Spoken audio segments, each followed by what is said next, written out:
service, press 3. Your show is scheduled to start in 1 minute, 1 second.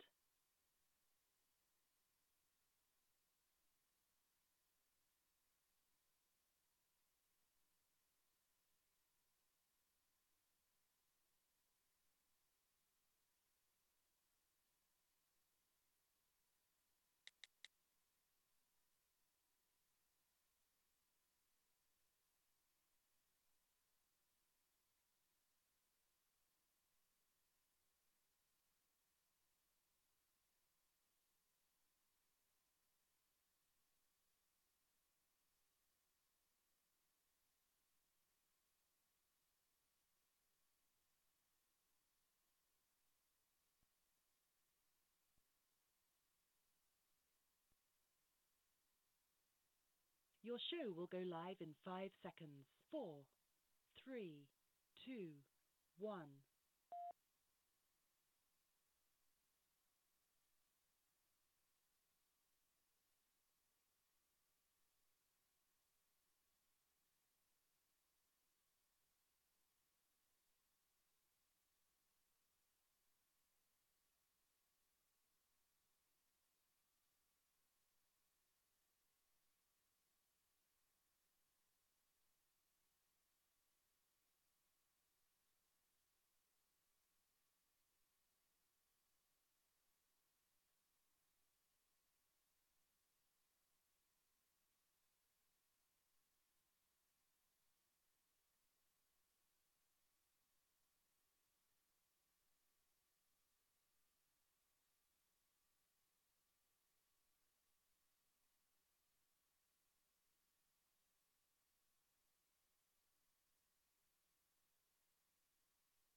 Hello, boys and girls.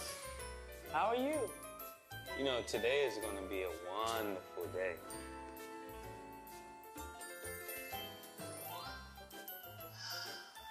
Today could be a wonderful day for many reasons. We might get mail from the postman. Or we might just get a Tony Bruno. Because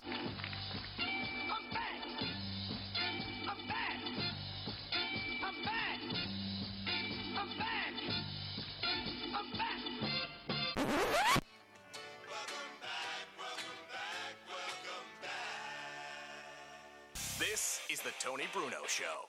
Welcome back. Yeah, man, how you doing? You good? I know you like that. I know We you on? like that. How long you been back, man? Hello there, kids. Welcome. It is Wednesday. Not only What Up Wednesday, but it is the Tony Bruno Show back at Moonshine, Philly. Brought to you by Sky Energy Drinks. It tastes great. It's non-clone, so it doesn't taste like every other energy drink. Zero aftertaste. Great taste.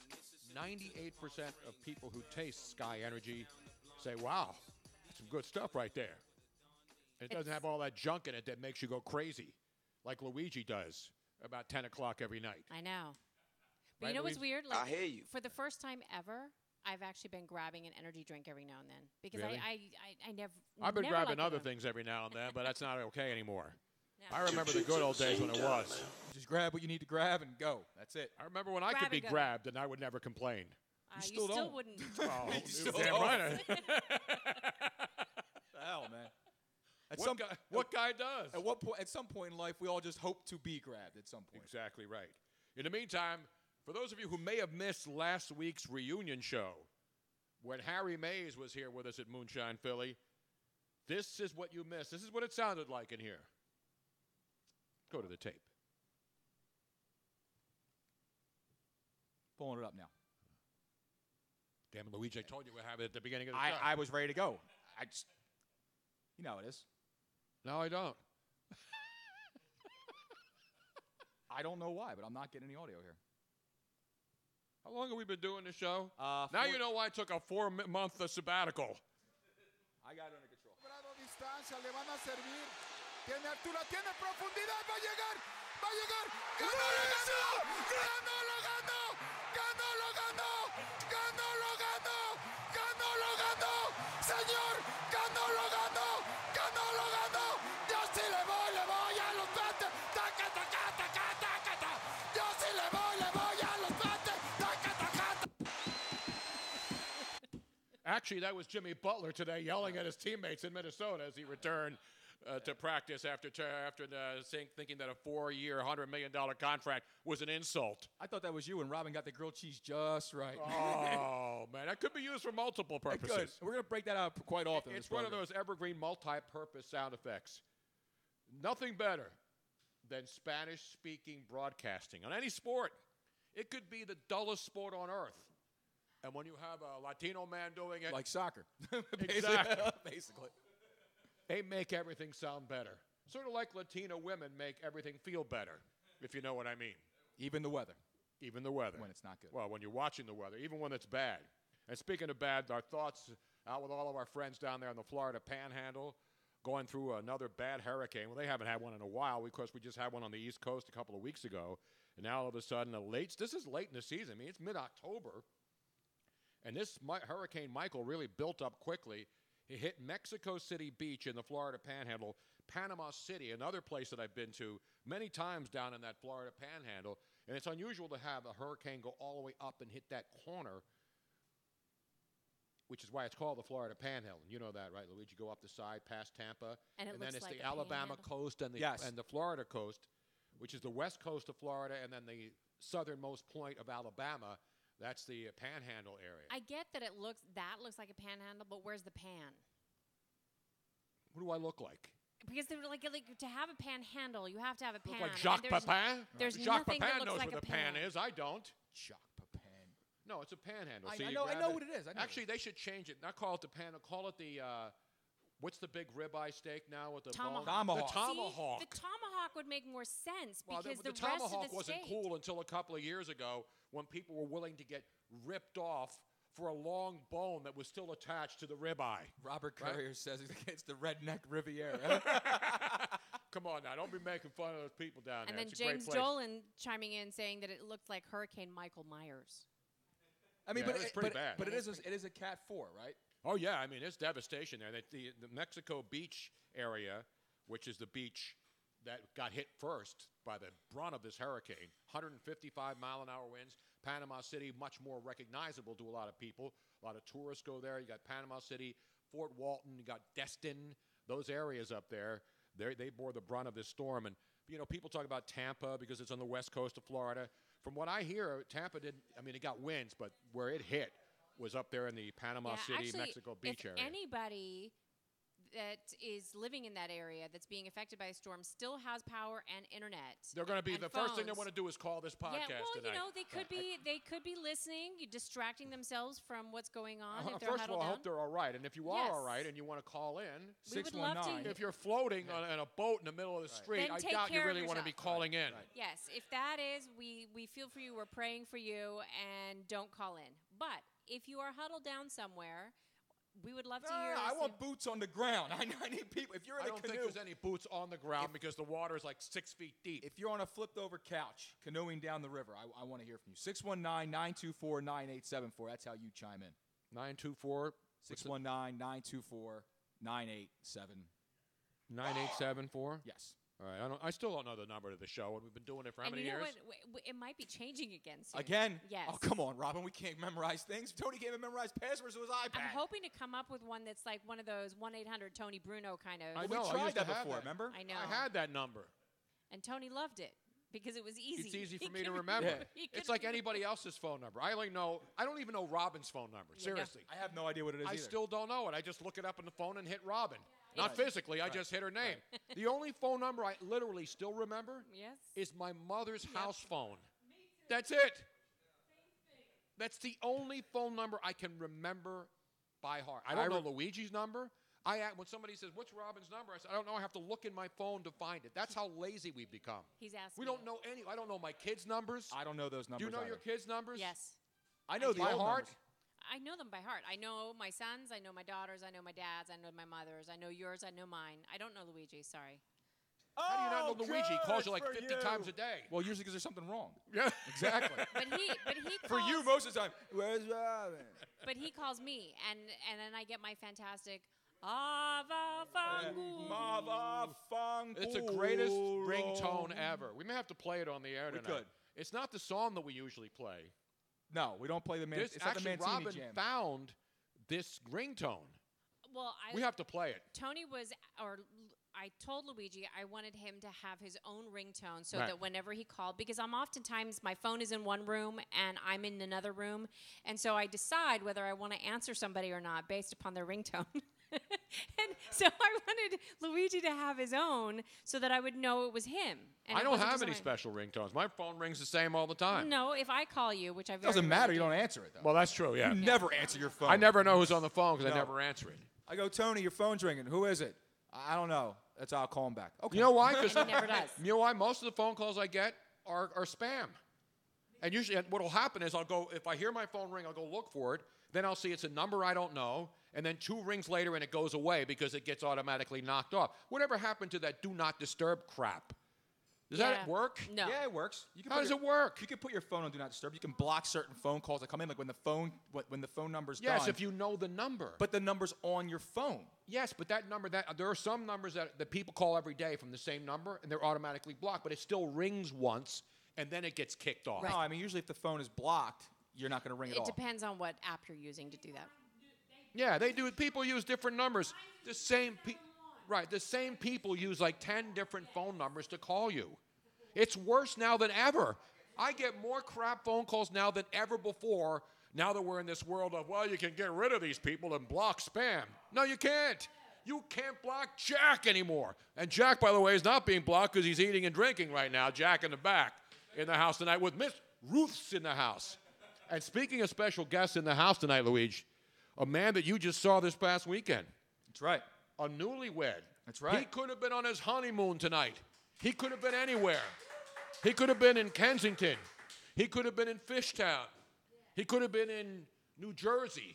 He could have been at the shore. Well, he was in Jersey. That's where the wedding was. I know, but I'm talking about tonight. Oh, tonight? He could have been anywhere in the world. But he's here with us tonight. Damn right. And we appreciate it. Ladies and gentlemen, the newlywed. Where's his wife, though? Doug McGregor got married Saturday to his lovely wife, Kathy. Luigi was there wearing the Domenico's blue. I went with the navy blue, clean white, with the blue and white polka dot. Fresh to death, brother. Butterscotch fresh? shoes. Absolutely. Butterscotch shoes? Butterscotch shoes, brother. Butterscotch shoes? Butterscotch brown. Butterscotch shoes. I hate to do it to you No, this come early on. in the show, man. I'm going to give myself one of those, brother. I coordinated the shit out of that thing, all right? Doug did fantastic. They did a great job, man. They did a phenomenal How long was job. this wedding in the works, Doug? Come on up here to the mic. I'd say about 22 months or so. I got engaged Christmas Eve 2016. 2016, Christmas Eve? Yes. And then 20. That's a nice. You give yourself some time. A 2-year engagement. Exactly. Enough time Is to that normal now? How long do people? Except on 90 Day Fiance, Well, it doesn't work that way on those It different depends reality it shows. depends if you're on Twitter or not. It can last about Yeah. 30 seconds and it's Or gone. It wasn't Married at First Sight or 90 Day Fiance, right? Speaking of Married at First Sight, they filmed an episode of that next door at at the bar area. Really? Yes, the Tuesday that I took off, we took off because they were filming a reality show here. Married at First Sight? Married at First Sight. Did they I really came get in. married, or was it a rigged? I don't know. I didn't see the whole. I came at the tail end of it when the camera crew was coming out. Who So I gets didn't- married at first sight, really? I don't know. I mean, I've heard of Unless love you're at in first sight. Vegas and you're really drunk. No, and it's you meet some. It's Married at Last Chance. That's what that is. When you're down to the felt, you know what I mean? When you're down to the felt. Well, Doug, how does it feel now? You didn't go on a honeymoon, right? We're waiting till next year. That's what I'm doing too. Yeah? I'm waiting till next year. When are you gonna Not get to get married, to What? have a What? honeymoon. A This make-believe is news to honeymoon. me. I'm going to have a make-believe honeymoon. Or to have an actual vacation again. We didn't do anything. I You just know. want the bachelor party. That's all you want. Over and over Yeah, again. exactly. That's what you want. Exactly. We didn't. You guys didn't go. Now, usually you guys get on the camera and on the catamaran, and you go out to the BVI. And you Yeah, guys we didn't do relax. any. We went to Chincoteague one weekend To see 4th the of horses. July. Yeah, to see the horses. To see the ponies. That was all we did this summer, other than working on the house, which you always see on our Facebook page. Well, you had a lot going on, man. I mean, Yeah. you had your surgery. You're healing up. Robin wasn't feeling well for a little while. You guys had a lot going on with the kitchen, which is now basically The kitchen's almost done. In fact, the countertop measurements will occur on Tuesday. We will go live when the people at Colonial Marble will come out and measure the countertop. We're going granite. Oh No, my we're not gosh. going granite. We're going quartz. Quartz or granite? You make the call. I am so excited. I'm so excited to have a kitchen. We that haven't had a works. sink for 2 months. Well, Has I it mean, been- listen, no. let's not let people think that we're like living like alley cats and like there's sinks in the house and stuff like Yeah, that. but down not the a kitchen basement. sink. All right. But I'm saying we have our refrigerator, we have our stove hooked up, we have the microwave hooked up, Dishwashers hooked up for the first time ever, but we don't have a sink. So when you have a cup of coffee, you're like, what do I do? So I go outside and rinse it with the hose and then put it in a washer. Old school. I like I that. go old school. Old school. I like that. How many people do that? Not many. Not many get the opportunity. And then a lot of times when I don't feel like going to the bathroom, you know what I do? I don't go to San Francisco and poop on the streets. No, what do you go? I mean, that's okay out there. What, do you open the door in front of a shop? I go outside and pee in my own backyard, in the Tony. drain. In the drain, and then hose it down. It's all going to the same sewer. Ladies, It's all pipes. Right? It's all aren't you pipes. happy for me? This is what I get to deal Nobody with every sees day. me. Nobody sees me. I'm in my own backyard. I go in the corner. Now that I've cleaned that drain out, I've rented the roto-rooter thing. Oh, you're Not- celebrating the fact that all the water runs through now. Yeah. That thing was backed up for a while. Well, what'd you pull out? You pulled out a couple of wine corks, a rag. Pulled out a couple corks. How's a rag get down? Rags. Tony, You know, so we have people that are checking in on YouTube Unbelievable, Live, on man. Periscope Live, on Facebook Live. Right now on Periscope, at back it triv, What? BCKITRIV says back is hair the- trim? That's Luigi had back one, a I think, the other back day. No, I got a wax done. Is a this little while. Tony from the Best Damn Sports Show period with the worst damn title? Was I on there? Yes, I was on there for years with Tom Arnold and the guys, and Chris Rose, and John Sally, and Michael Irvin, and John Kruk, and D'Amico Ryans, a former linebacker with the St. Louis Cardinals, by Rams back in the day Yep. when they were the Rams in St. Louis, And with the Houston Texans. and with the Houston Texans, yeah.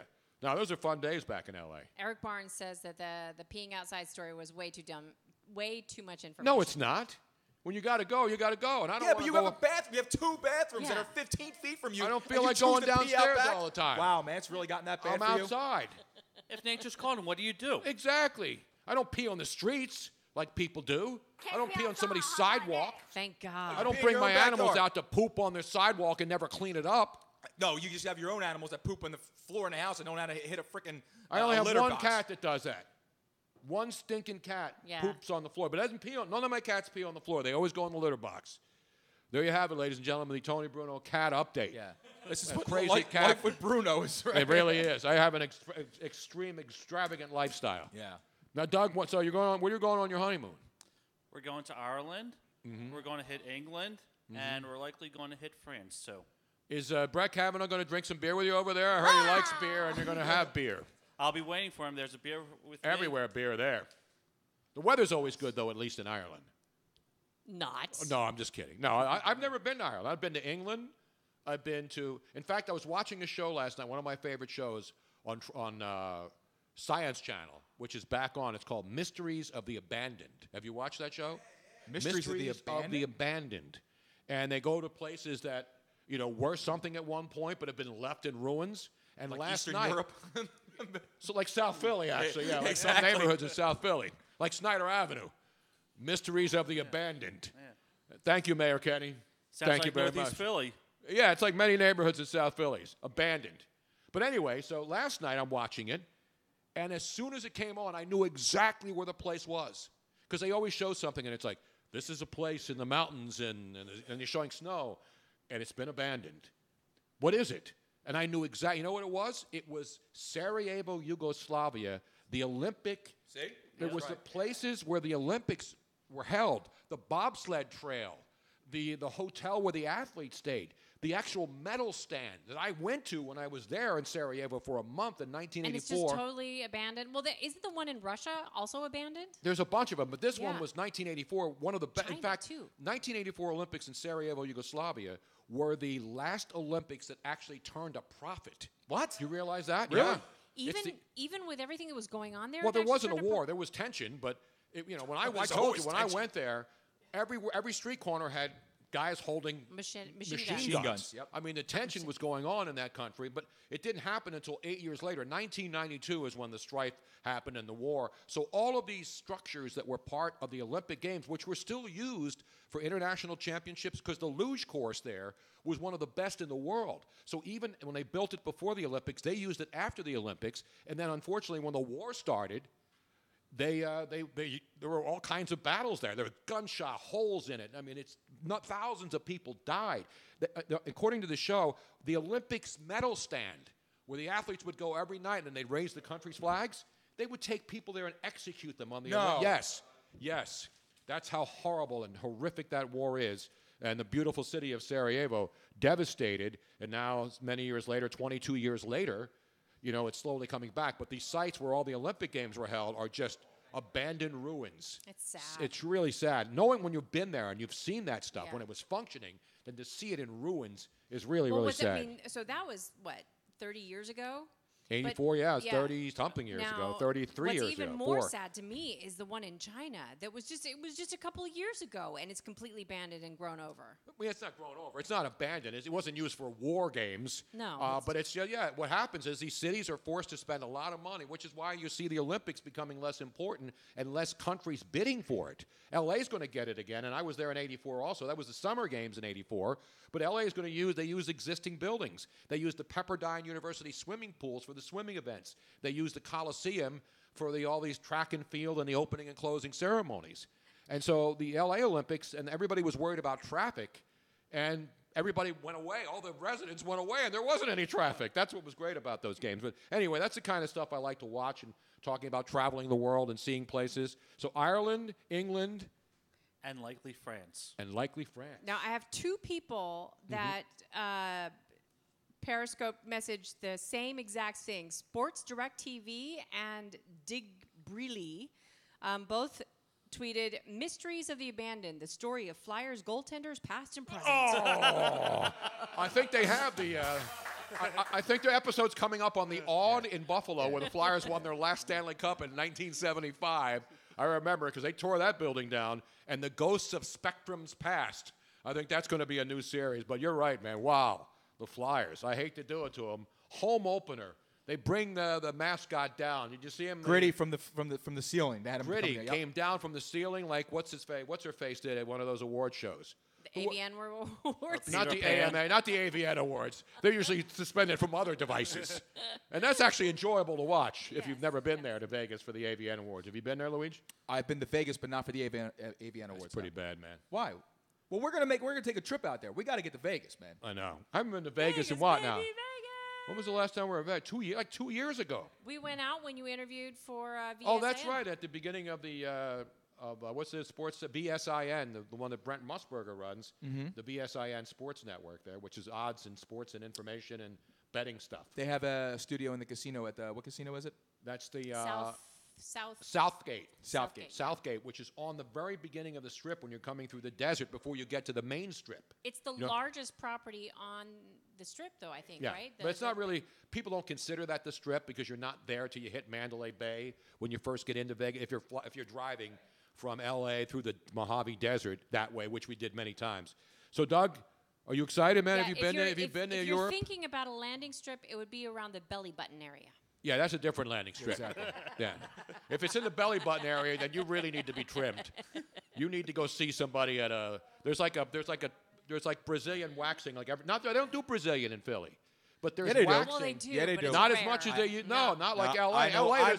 I know a Russian that will rip you to shreds. But no, when we first moved back here, I had- Robin could not find one salon that did Brazilian waxing. They just do regular waxing. And I finally got this one woman to do it, and she did rip me to shreds. And I said, "You do not know what you're doing, No, well, girlfriend." there's a Russian that's on Chestnut. Were they involved in collusion in the 2016 election? No, it's the other Russian on Walnut. Oh, that right. Okay. Fat Russian. That's what that was.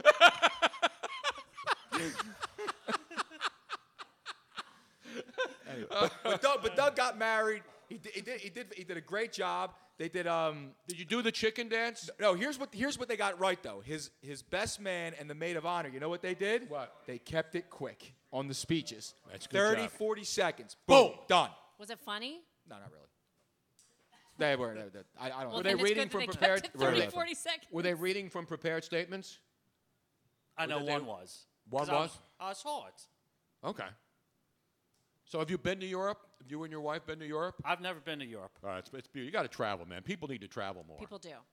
That's why I like watching Travel Channel, Science Channel. I like all that. See how the other half live. No, See how I think. Well, this is it. You know my platform for a long time. I think everybody needs to travel so that you appreciate other cultures, other language, other people. Because Americans, I hate to say it, Americans. I am one of them, but I've lived other places. Y'all need to get some diversity going here with figuring out how other people live so that you can appreciate where you live. Exactly right. 'Cause you so don't. you can stop hating America. The person who took my flag out of my planter on my sidewalk. Yeah, what a POS that is, Yes. man. That's the kind of anti-American hatred we have in this country now. People see an American flag and they break it. It's if you don't crazy. like the American flag, get the hell out of our country then. Get the hell out of here. Well, it's not just if you're that. that angry about America, if you hate the America's past, then don't be part of its future.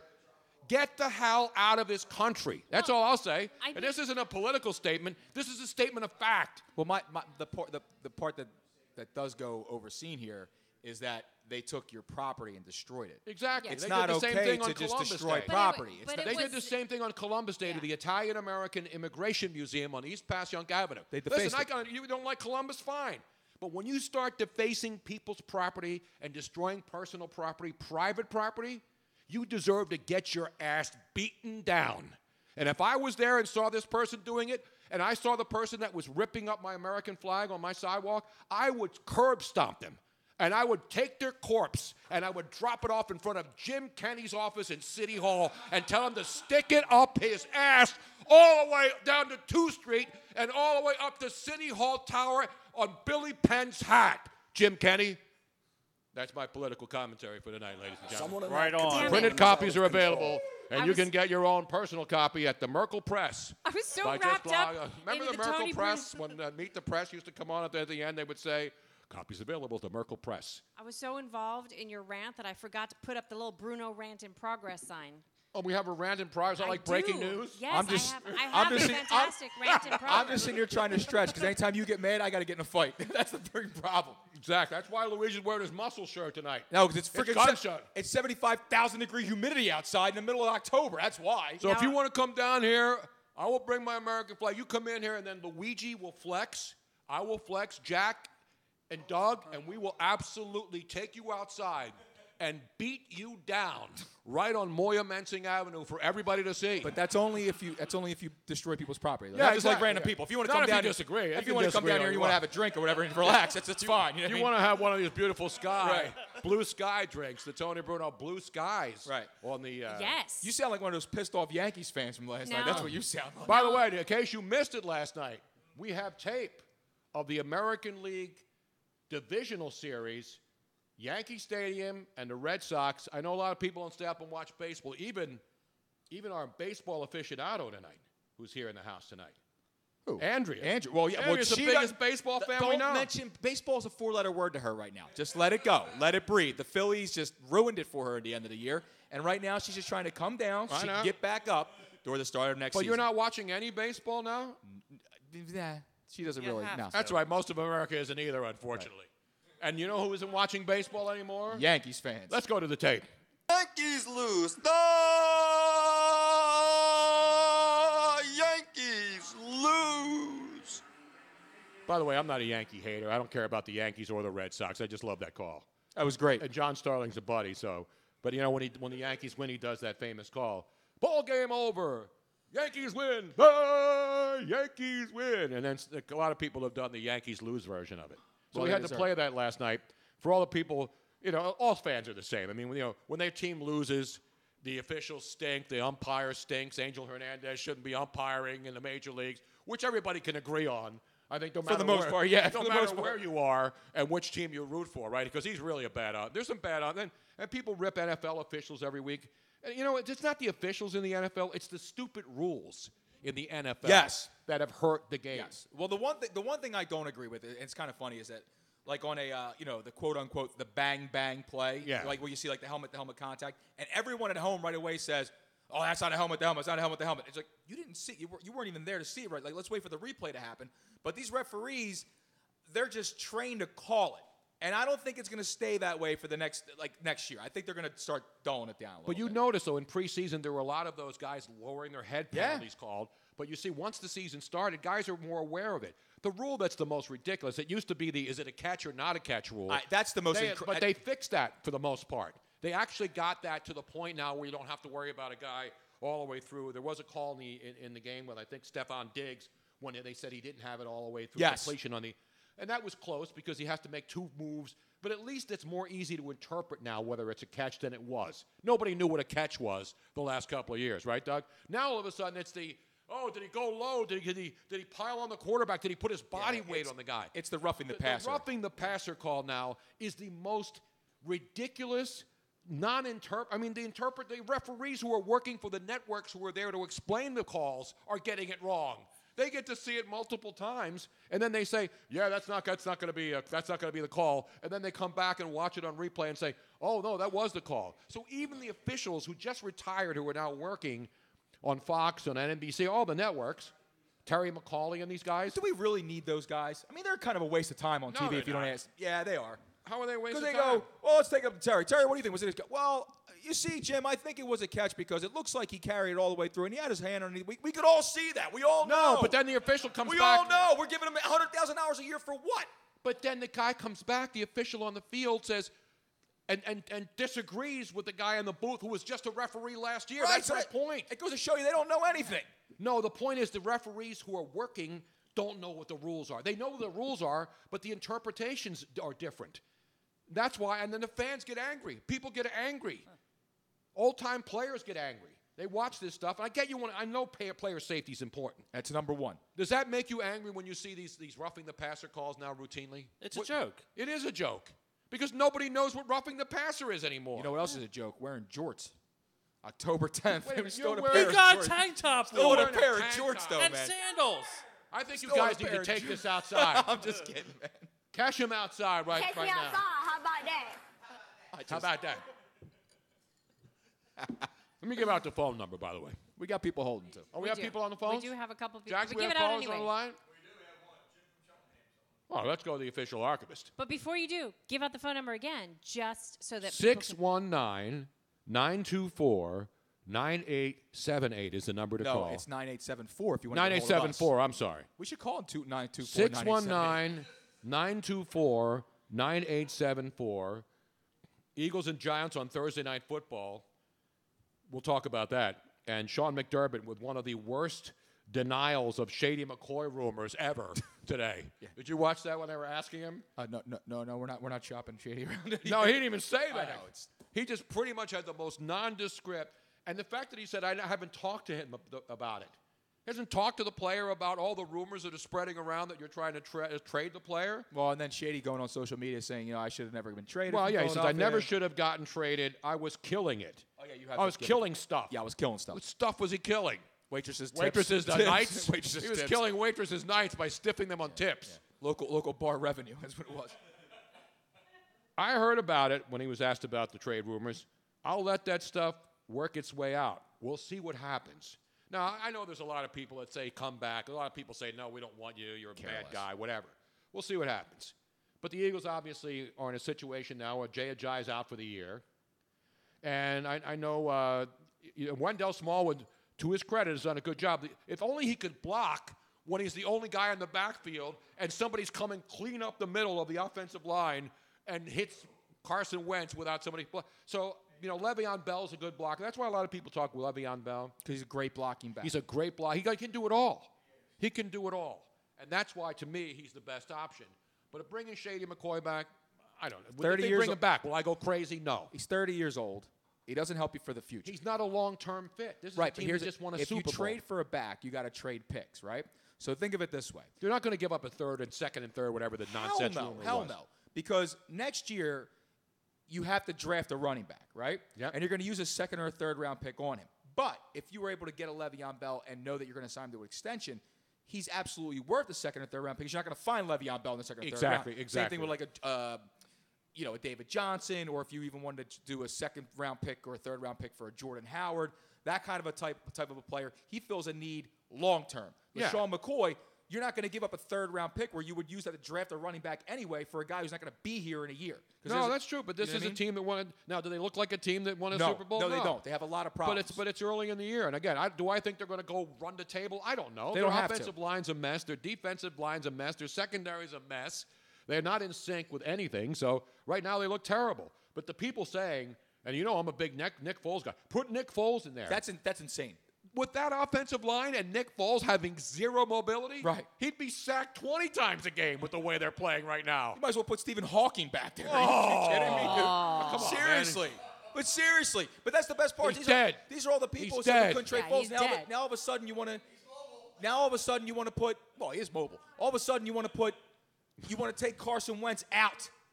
You want to take Carson Wentz out to put Nick Foles in, a guy who can't move for a guy who needs to be able to move behind this offensive line. Well, one thing we have learned with Carson Wentz in 3 games, he's the 100% healthy. Oh, he's 100% At least healthy. at this hour he is.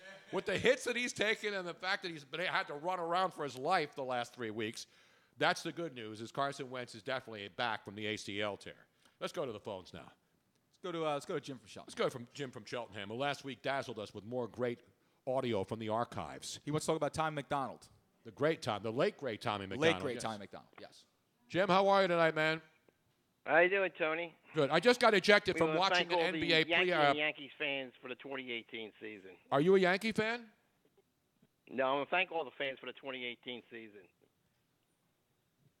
I'm missing what you're saying. He wants to thank all the fans for the 2018 season. We'll thank the New York Yankee fans. We'll thank the Cleveland Indian fans for the 2nd straight year. We thanked the Cubs fans before. Yep. Who else have we missed? Well, We said thank the Yankees fans first.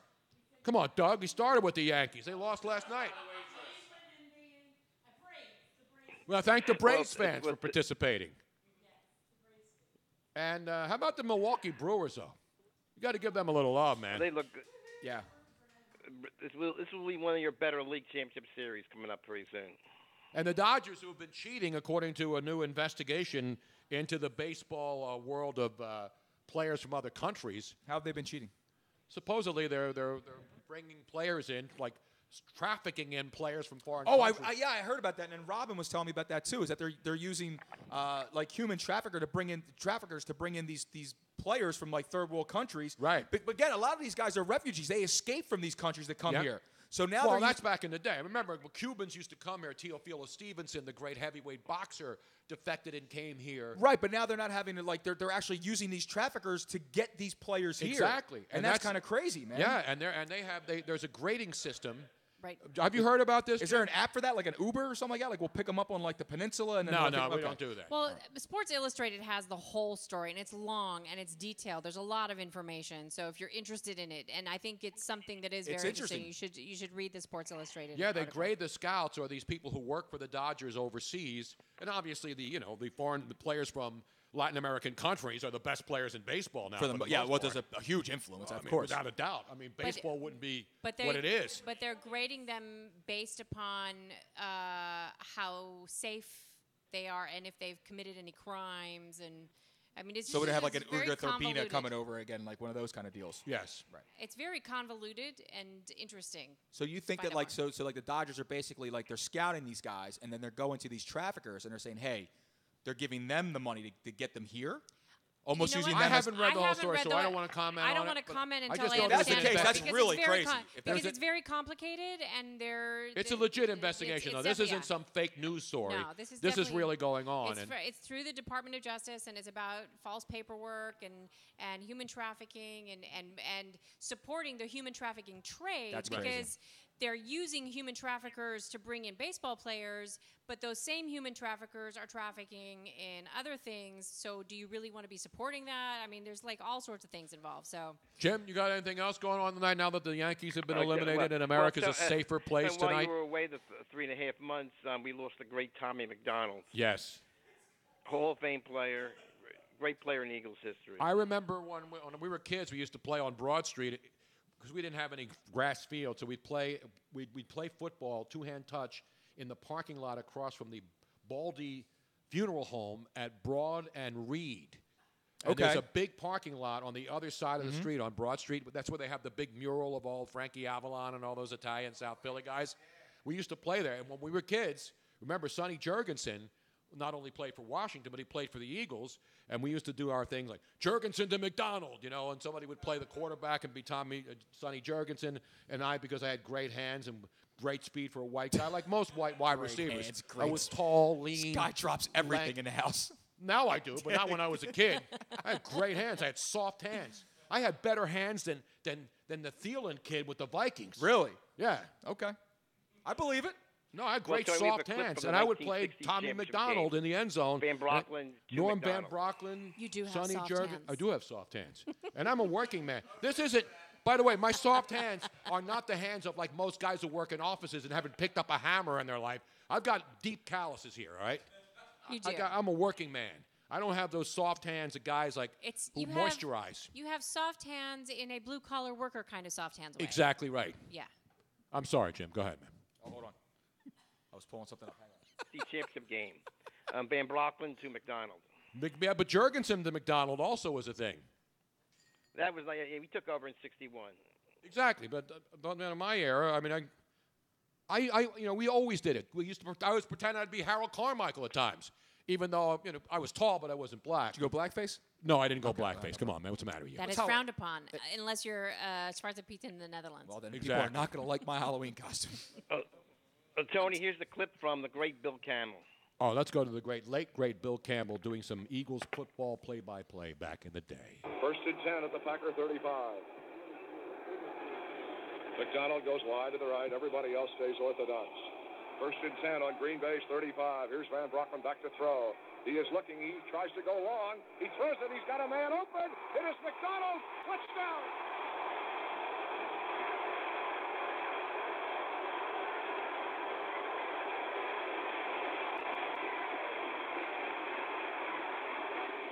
Well, as they predicted before the game started, the big bomb can often overcome a lot of ball control, and Van Brocklin threw the home run.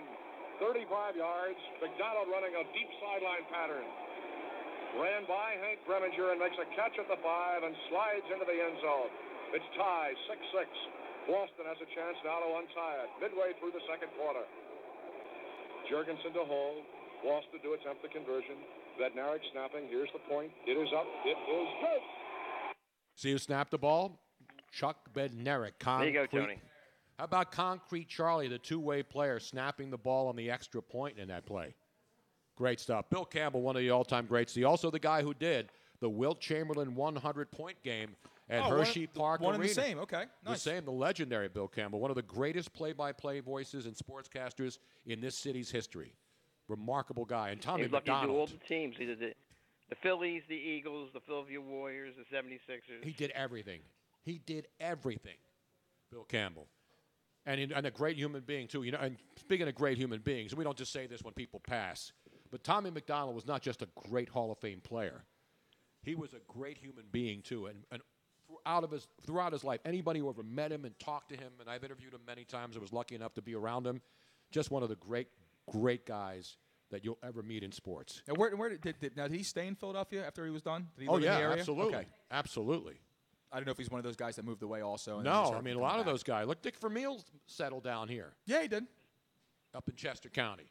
And the guy has property in the wine country, for No, God's sake. talk. We have to talk to him soon. We haven't talked to him in a while. It's been about a year since we talked to Dick Vermeil. Well, if the Eagles keep going the way they are, they'll be Nick Vermeil should be back coaching the Eagles now. Exactly. Let's bring him back. Doug Peterson, man. The only So reason what if he won a Super Bowl less than a year ago? It's time to make a change because Doug Peterson has really done a bad job the last couple of days. I think the reason why we need him back is some of that ancient vine zin he's been storing over there is probably ready to start getting topped off. It's probably ready to start popping some corks on that. Fans are already upset at Doug Peterson in this town. Well, and I was wondering, because I haven't seen a Eagles Super Bowl win in my life. I saw the 60 championship game, and I was a little kid. You saw it recently. That was the 60 championship, and I was a little kid. But I, too, was wondering when the Eagles won the Super Bowl, how long of a grace period this team would get from ridicule, scorn, outrage, and all the other things that fans do when they see something go wrong and think that, oh, my God, this team sucks. I think that if there was booing in one of the preseason games. The second the confetti fell, I was like, Doug is on the hot seat as of right now, while we were in Minnesota. If there had been no break and they had gone right back into playing immediately after the Super Bowl. No, only the NBA does that. Yeah. But and hockey. If they had, hockey. They would have. And soccer. And they soccer played, never has an off season. You notice the MLS? They play like year round. Yep. Do they have an off season? Does the union have an off season? I don't think so.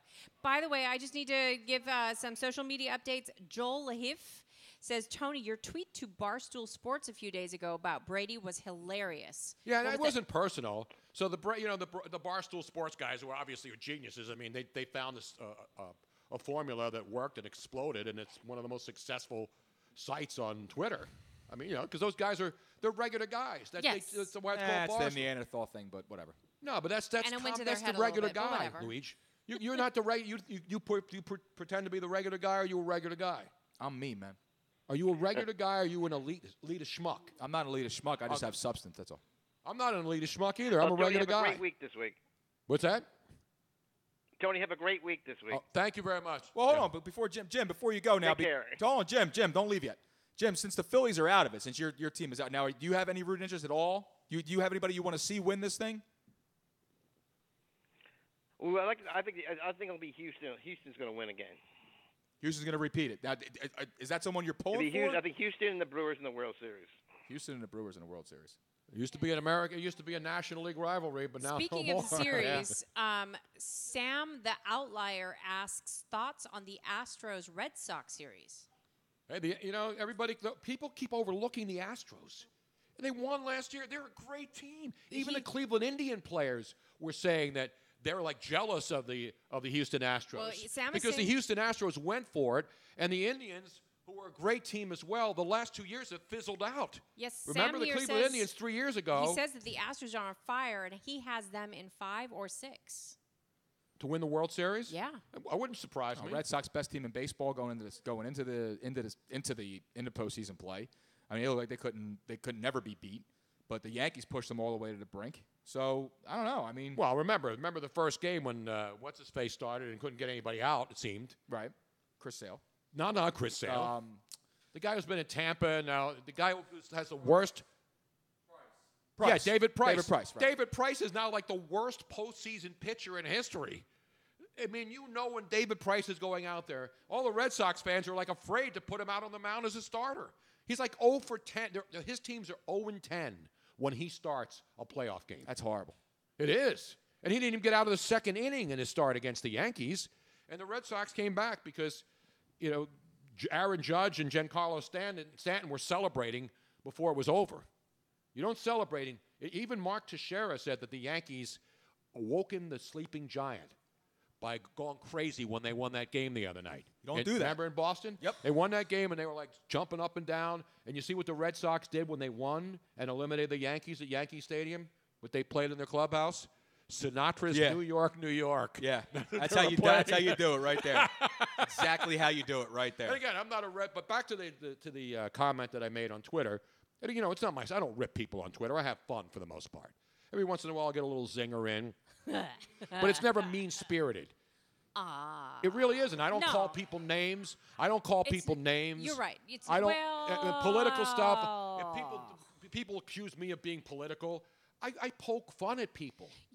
Like when Hillary Clinton or Donald Trump do something stupid, I rip them both. Yeah, you rip everybody equally. I rip everybody on Twitter. But it's not ripping. It's not like you're a piece of garbage and I don't do that stuff. No. The only time I ever go after somebody hard is when they make it a personal attack on me or call me a vile name.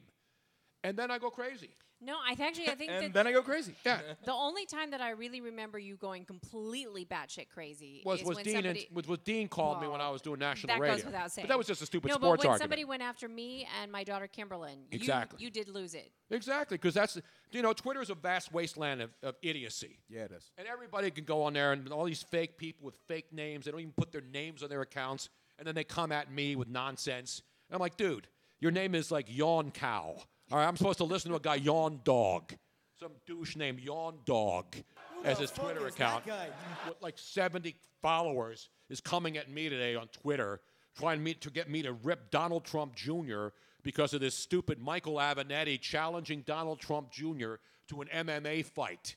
The Michael Avenatti, the porn lawyer, or somebody calls him the creepy porn lawyer. I don't even call him the creepy porn lawyer. So he's challenging Donald Trump Jr. for charity. And so I don't care about Donald Trump Jr. He's a putz. He's another smarmy, rich guy. So he wanted to know why I was defending. I said, I'm not defending Donald Trump Jr. Michael Avenatti just trotted out a woman who claimed that she was gang raped in the Kavanaugh thing. Michael Avenatti should be hiding somewhere. He should be hiding his head in shame. Not coming out. He should be disbarred, actually. He should be disbarred. But that doesn't stop anybody from being a douchebag. A lot of people get disbarred and go on and have careers. But the fact that this guy, instead of like hiding in the sand, hiding his head in the sand after he just disgraced himself, where even the Democrats, who he wants to be the leader of and run for president, I don't care what he does. I don't really care what he does. But when you disgrace yourself and then you're talking smack and criticizing everybody else and challenging Donald Trump Jr. to an MMA fight, and Donald Trump Jr. didn't even respond. So, because I didn't say, I said, I don't really care about Donald Trump Jr., the Bush twins, Chelsea Clinton. I don't care about any president's kids. I don't care about any politician's kids. I don't care about any politician. They're all dirtbags. But when you come at me and tell me, now I know who you are. You're afraid to criticize Donald Trump Jr., but you're going to criticize Michael Avenatti because he's beyond reproach. This guy should not be allowed in public. If I did what he did, I would literally delete my Twitter account and go away. But this guy's got balls of steel. But he's an absolute slut. He's the reason people hate lawyers. If you want to know why people hate lawyers, now if you have a Why I Hate Lawyers book, his picture should be on the cover. He represents all that's bad and why people despise lawyers. And most people who despise lawyers know one thing. You only like lawyers when you need one. Most of the other time, you don't even want to know a lawyer or pay attention to a lawyer. Am I right? Am I right, Luigi? You are right about that, boss. Damn right. It is the worst profession on earth. I believe that prostitutes have more character. That's just the oldest than profession on lawyers. earth. That's all that is the oldest profession on earth. Exactly. They might not have more character, but they definitely have more self-respect. Exactly. I'll give them that. Because lawyers are the only people on earth who have to defend people that they know are guilty. The difference. Imagine that. Imagine in your life where you have to go out and defend somebody that you know is stone cold guilty. The difference between a prostitute and a lawyer, the lawyer chases the ambulance. The prostitute waits for the ambulance. Damn right. That's the difference right there. Anyway, enough about lawyers and politics. But anyway, so Barstool, getting back to that story, I don't know how we get on all these hiring. That's because you got all this Sky energy in you. You're all amped up right. tonight. That's what it is, I'm Tony. not that amped up. All right. This is good stuff. By the way, I'm just having my new one too. Did you? I'm still on the first one, so I'm not slamming these. No, this is my first one tonight. Good, because you guys get to clean all this up with all this fresh energy you guys got from Sky Energy. I'll be cleaning it up. You think I just walk out of here and big time people? No. Do you see me wrapping cables at the end of the shows? I actually prefer that you didn't, because sometimes you make a mess. Now get back to the goddamn I tweet. make a mess? Sometimes, yes. Anyway, so the other night when the Yankees and Red Sox were playing, oh no, you know what it was? It's when Drew Brees. Robin, we can all hear that. When Drew Brees broke the record the other night, everybody's watching that game, right? The Sunday night game? Oh, I was. Monday night game? We were watching together. Yeah. Drew Brees breaks the record. They stop the game. You know, he goes out, his wife and his kids are there. You know, how can you not like Drew Brees? I don't care who you are a fan of. Drew Brees is one of those guys Good old that's Christian boy, man. impossible to dislike. There's absolutely nothing you can say about Drew Brees that anybody would think that you are an idiot if you were criticizing this guy. He's like the perfect human being, right? And there are very few people you can say that about. So they showed clips of one man was crying. Remember you saw the clip of the guy who was crying? You saw tears in his eyes? Yeah, that's a bit much. That's not a. That's a bit much to you. It's a tad much. Do you know what Drew Brees means to the city of New Orleans? I understand. You have no idea what he means to the city. I understand what it means. So then you're like those jackasses at Barstool Sports, then, right? No, I'm just saying that I just don't understand crying over another man's accomplishments. You're not crying over his accomplishments. You're crying that you had this guy in your city for 12 years after the hurricane that devastated the arena, the stadium, the city. Yes. And this guy was there through the whole thing, won you a Super Bowl, and represents that city better than any politician, any other human being in the city of New Orleans. Look, and there's a lot of great human beings there. Drew Brees has done more for the state of Louisiana and New Orleans than Jackie Moon ever did for the city of Flint, Michigan. All right? So I'm just saying that. You mean a fictional character? Yes, yeah. exactly. What I'm saying is, but remember we were talking about that. We were talking about this at the house. We're saying that how great it was that that the city gets devastated by Katrina, and then Drew Brees comes in. They're playing games away, and then the next year they come back. The Superdome reopens, and they win the Super Bowl, and everything is fantastic. And he's brought nothing but joy and happiness to the city. So when the Eagles won the Super Bowl, you were there in Minnesota. Were there not people crying in the bar? Yes, we cried, but I didn't. People were crying in the bar when the Eagles won the Super Bowl. I cried too, but I'm saying is so you cried, and that's okay. That man, but a guy in New Orleans who's crying when Drew Brees breaks the all-time record is bad. I didn't say it was bad. I'm just saying it was a little much just for that. I don't know, just for that one. Robin? It wasn't like they won a Super Bowl. It was an individual achievement. I don't have the.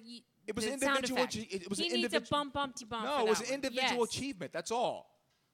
It's a big freaking, as our former vice president said, it's a big effing deal, man. I just think it was a little much for the individual. individual. So you agree with the Barstool Sports Yinces? No, I didn't say it was much. I didn't clown a guy. I was like, oh, you know what? I mean, listen. So they made fun of him on Twitter, right? Barstool Sports, and that's fine. They can do it. This is all fun and games because nobody got hurt here. So I wrote in a follow-up when they were criticizing the guy with the tears in his eyes. I said, and these guys are all sitting around wearing Red Sox and Yankee jerseys, right? Of course. And they're all Patriot fans. And I said, says the guys who masturbate just at the mention of Tom Brady's name. These guys are insulting a guy for crying at one of the greatest achievements in NFL history. But when somebody mentions Tom Brady's name, they go and get the lotion and rub one out. See, but that's the thing. Group. Like a group, they do a circle jerk when Tom Brady's name is mentioned. Don't forget the fact. And I love Tom Brady, by the way. Listen, Did I shed a tear when the Eagles won the Super Bowl? Yes, I was happy because the team that's never won anything that I've been growing up and cheering for my entire life finally won as a team. They won a Super Bowl. Plus, I had 1,000 money lines straight on, too. So that kind of helps too. But the other thing is that I don't go crazy when I'm not gonna. It's not like Drew Brees is retiring. Like, I get it, but, some people are just so over the top with, crying. How is it over the top to shed a tear? He How wasn't was that over shedding the top? a tear. Yes, he was laid over going, oh, my God. No, he wasn't. Oh, my God. God. I can't believe you did it. I got nothing going on in my own freaking life. I got to cheer for another man's accomplishments. That's all it is, man. These people have no substance. Luigi, What sport? You don't even Wait a minute. it. Fantasy football players have substance? No. Fantasy geeks are people of substance? You cry because there's money on the line. That's why you cry. Ridiculous. I'm just saying that I think some people have gone a little too overboard with their love and infatuation of players. I really do. Look at something. If you badmouth Carson Wentz in this town on social media, people will come at you with freaking pitchforks. You can't go after Christ. You can't do that. You can't talk bad about any player. He's one of us. He's one of this. He's one of that. They don't know you. You're not friends. You're not family. They're players. They're football players. Who gives a shit? Seriously. Why do you even watch sports? Yes. Why do you even watch sports? Because I'm watching the team. I don't care. Yelling. So basically to you, as a fantasy football guy, these players are pieces of meat to you. They're commodities. They're pieces of meat to you. That's all they are.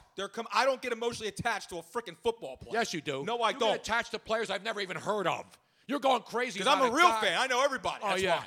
You're going crazy over some third-string tight end who'll get you a couple of fantasy points. But that's not going overboard. Goddamn right I am. Third-string tight end who no one's ever heard of, including his immediate family, and you go crazy like you just ejaculated because you got a couple of fantasy points. But Drew Brees, one of the greatest players in NFL history, makes history on national television, and fans in his own city that embrace him, and he means more than just fantasy points or winning football games. What are you talking about? On that touchdown pass, I won the league that night. I have two. John Sweet, 1978, and two Pimpata. Boy, Robin, both. you are so white. I know. I know, really, seriously. You are white. Two Pimpata. Both say Pimpin' ain't easy, by the way, Robin. Luigi is wearing a sleeveless shirt north of 30. His opinion doesn't matter. I'm wearing a sleeveless shirt north of 30 because I can wear a sleeveless shirt north of 30. That's why. Don't hate. Pick up weights. Luigi's Rant. It's brought to you by Hanes Tank Tops. It's actually a Jordan tank. Yeah. It's even worse. Mike, do you cry when you put your Michael Jordan sneakers on your $300 Jordans? You don't talk shit about people in tank tops? People who shouldn't wear tank tops. That's who does. I wear tank tops. I got the gun show going for an old dude. You do. But the only time you wear tank tops, though, is like when you're on the boat. Yeah, when you're supposed to. Not when you're sitting I'm just in a saying bar the in October the in love affair Philadelphia. with players is a little much, man. That's all. No, it's not. I'm not calling. I don't call anyone dad except for my own father. Well, I'm not talking about that. I'm talking about Drew Brees. Joe Stieber. I stand with Luigi. How about that? Who is this that said that? Joe Stieber checks in. He goes, I stand with Luigi. Have a seat, by the way. Listen, I don't care how you feel. It's just, but to criticize a person who's emotional. Anthony Greco says the rant is legendary, and to think it all started simply by talking about how great of a guy Drew Brees is. No. He is, though. He's a fantastic guy. And it was nice for the whole ceremony kind of thing, but just it's a little. You know what my favorite Drew Brees moment was when he was on Oprah? Do we have the tape from Oprah? That was so no, embarrassing. I don't have Yes, it. you do. do. What, the Wow Wow Wow? Yes. Oh, I got that. You kidding me? Remember, so when Drew Brees won the Super Bowl, he was on Oprah's show. And, of course, he has the thing on his... Well, it's been removed now. Right, but he had it at the time. But he had it at the time. The birthmark. The birthmark on the side of his face. It was a mole, but he'd had it there since birth, and it had grown. And so he goes on the show, and obviously, Oprah wouldn't know Drew Brees from... a Plymouth Breeze. From I'm trying to think. The Breeze fabric softener. Right. I said a Plymouth Breeze. What kind of breeze? A Plymouth Breeze. A Plymouth Breeze. Right. That's good. That's good. Plymouth knowledge. Plymouth, not Plymouth. That's I learned Chrysler. I learned to drive in a Jeep, Plymouth. Chrysler Plymouth, Dodge. Yes. Right. Okay. Lee Iacocca would be proud of you right now. Appreciate that. But I'm proud of him. But so Drew Brees goes on, and Oprah's staff obviously didn't prep her about Drew Brees' background or what's going on. So she has him on, and he's really nice, and Oprah's great.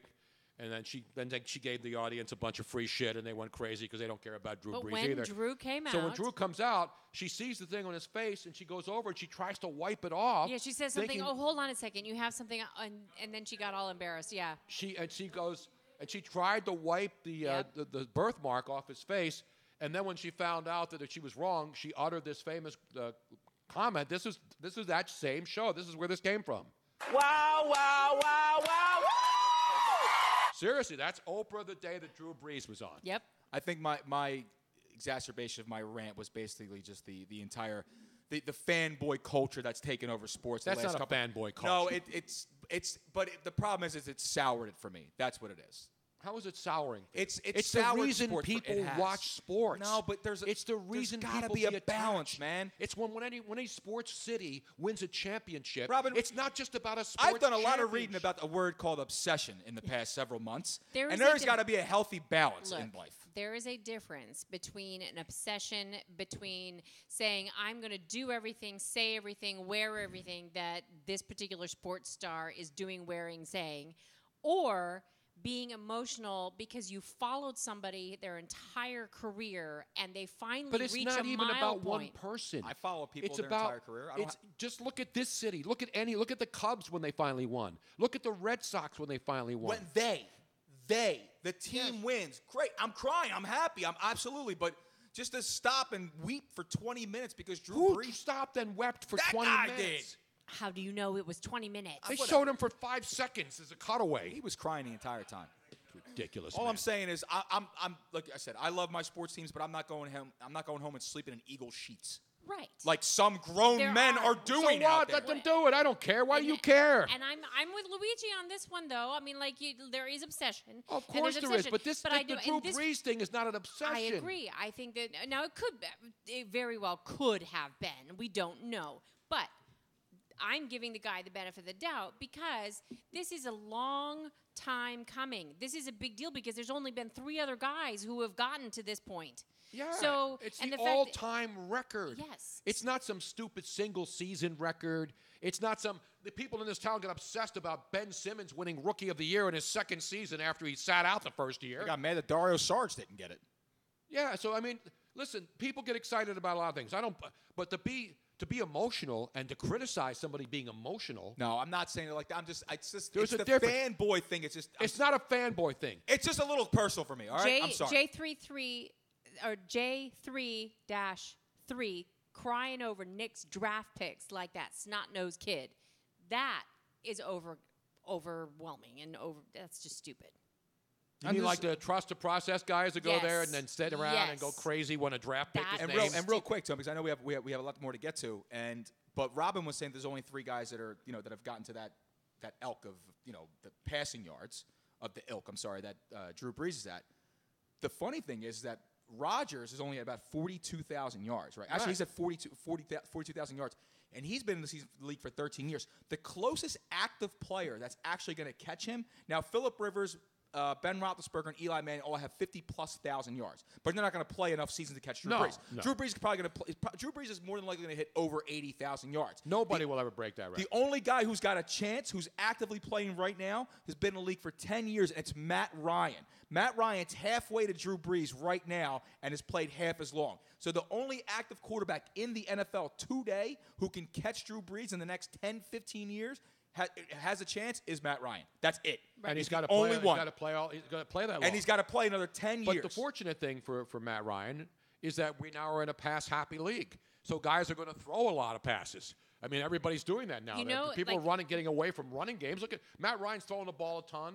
Andrew Luck, they're trying not to make him throw the ball a ton. Well, the other thing that teams are doing a lot more now too is they're using a 2-back set because a lot of the running backs are both versatile in the fact they're pass catching. So you're seeing a lot more backs catching passes. Exactly. Because remember for a while, I'm sorry, Robin, just 1 second. But before it was guys just like Marshall Faulk and LaDainian Tomlinson. Those guys were like the big pass heavy guys. Now everyone is a receiving back. Exactly. Well, it'll be incredibly difficult for anybody to overtake Drew Brees. It'll be at least another decade.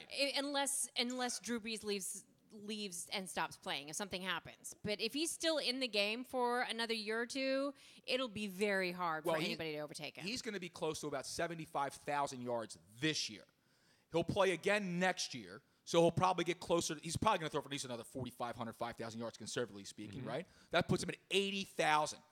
Drew Brees doesn't look like he's slowing down any bit. So he's probably got about at least another 2-3 years in the league. Yes. If he wants to. However, what I'm going to do is next time we go to Vegas, this is going to be like one of those long-term bets. I'm going to put my money on like Pat Mahomes. That at some point, 10, 15 years down the line, he's going to overtake Drew Brees. I don't know if you can get that action in Vegas. You might be able to get it out over in England. Yeah, you can't bet on that. They do. They do have futures. Would that be a big... No, the money you want to put it on Matt Ryan. That's the money. But that's more logical. Pat Mahomes is like a long shot. I don't know about Mahomes. I don't think they're taking that action right now. They might. They'll take any bet. You know them, Tony. Them sports ballers in England, man. You bet on anything. You bet on rabbits if you get them organized. We'll have a Halloween update coming up in the next hour or two. Are we taking a break, or are we just going to roll right through? No, I got to pee, so we have to take a break. Let's take a break then. I don't want to pee outside on the street. Can I do that now? You can. By the way, we need to remind everybody that this coming weekend is the big block party here. Yes. And there is going to be Sky Energy available. Yeah. Saturday night. Remember last year, Saturday? Were you here on that event? No, I had to work. Bill was here. I mean, Jack in the back was here.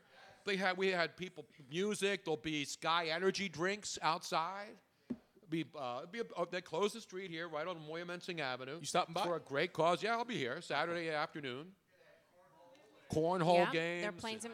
I wish Danny Dow was coming down. Giant Jenga. We'll play Giant Jenga. It'll be fun.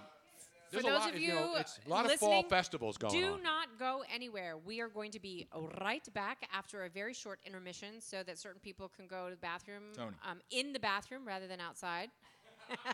If there's a sink in the bag, you'll snake it, right? No. So please don't go anywhere. We are going to be right back.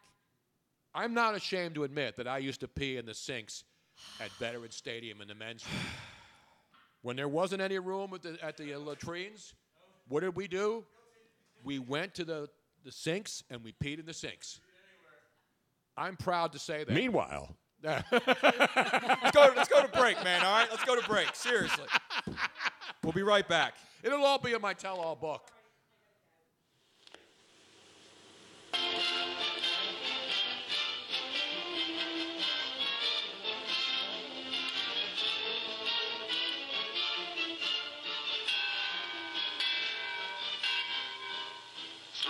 Till showtime.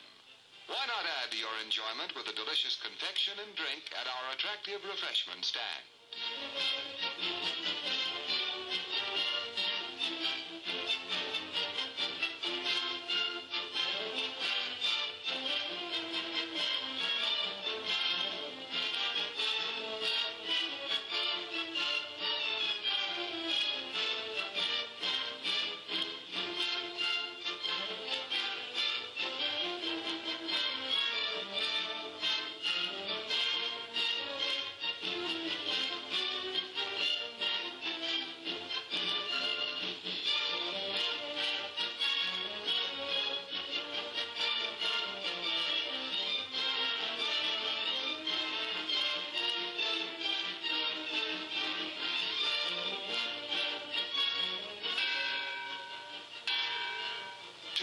Till showtime. Tempt your taste with the wide variety of mouth-watering snacks available at popular prices at our refreshment stand.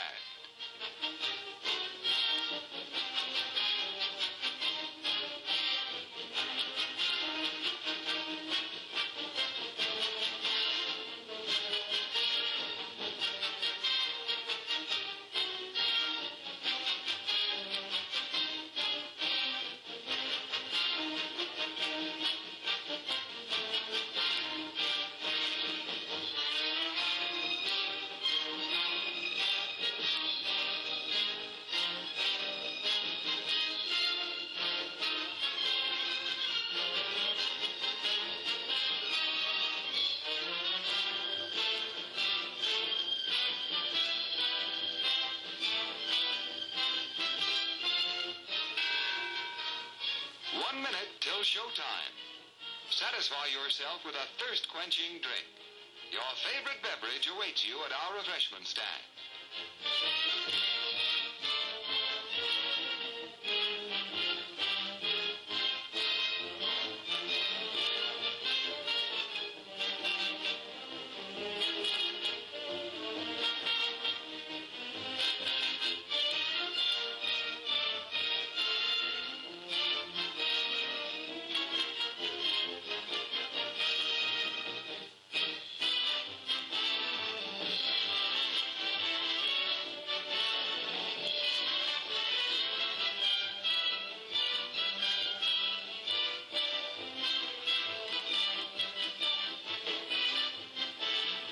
Is about to start, folks, but the refreshment stand will remain open for your pleasure.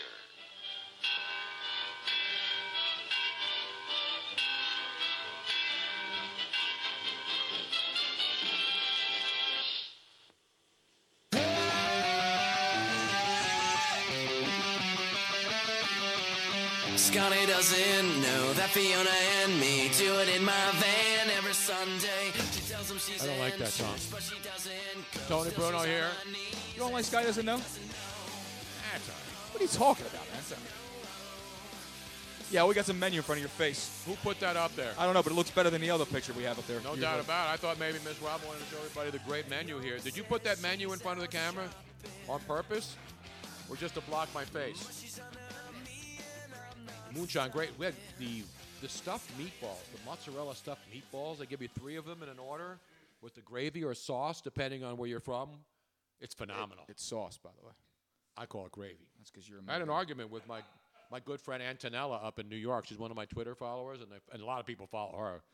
Beautiful Italian woman up in New York City, Antonella, NYG, I think it's, no, NYT. Have you seen her? Does she follow you? Yes. She does? Yes. So she wrote something about, I'm not going to bleep you if you call it sauce, if you call it gravy. Yep. And I said, well, it was fun while it lasted, honey. Exactly.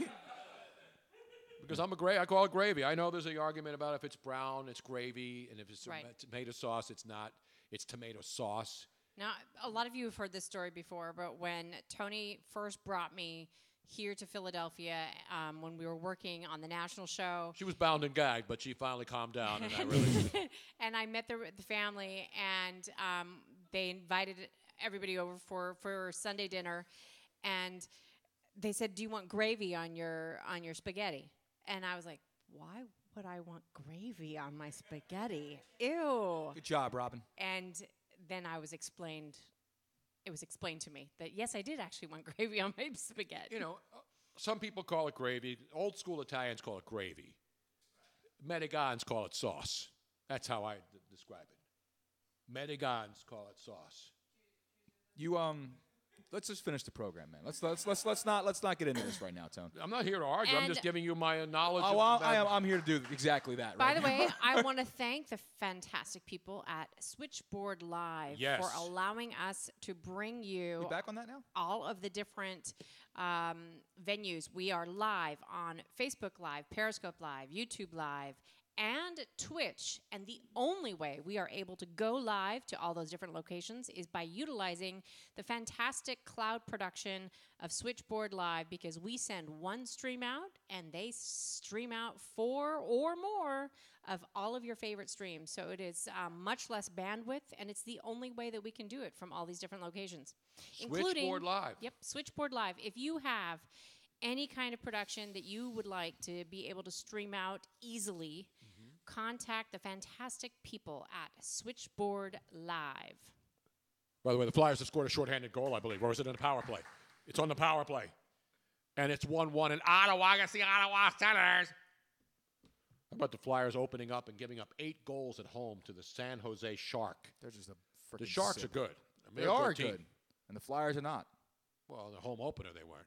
They were brutal. It's all right. They were Meanwhile, gritty. They were gritty, at least. They were. The gritty guy was good. Meanwhile, let's get back to the phones, and I got to give you my. We got to do a Halloween update too. Yeah, why don't we do the Halloween Halloween's update? coming up. And in New Jersey, by the way. The Jersey Devil. No, not that part. Okay. of it.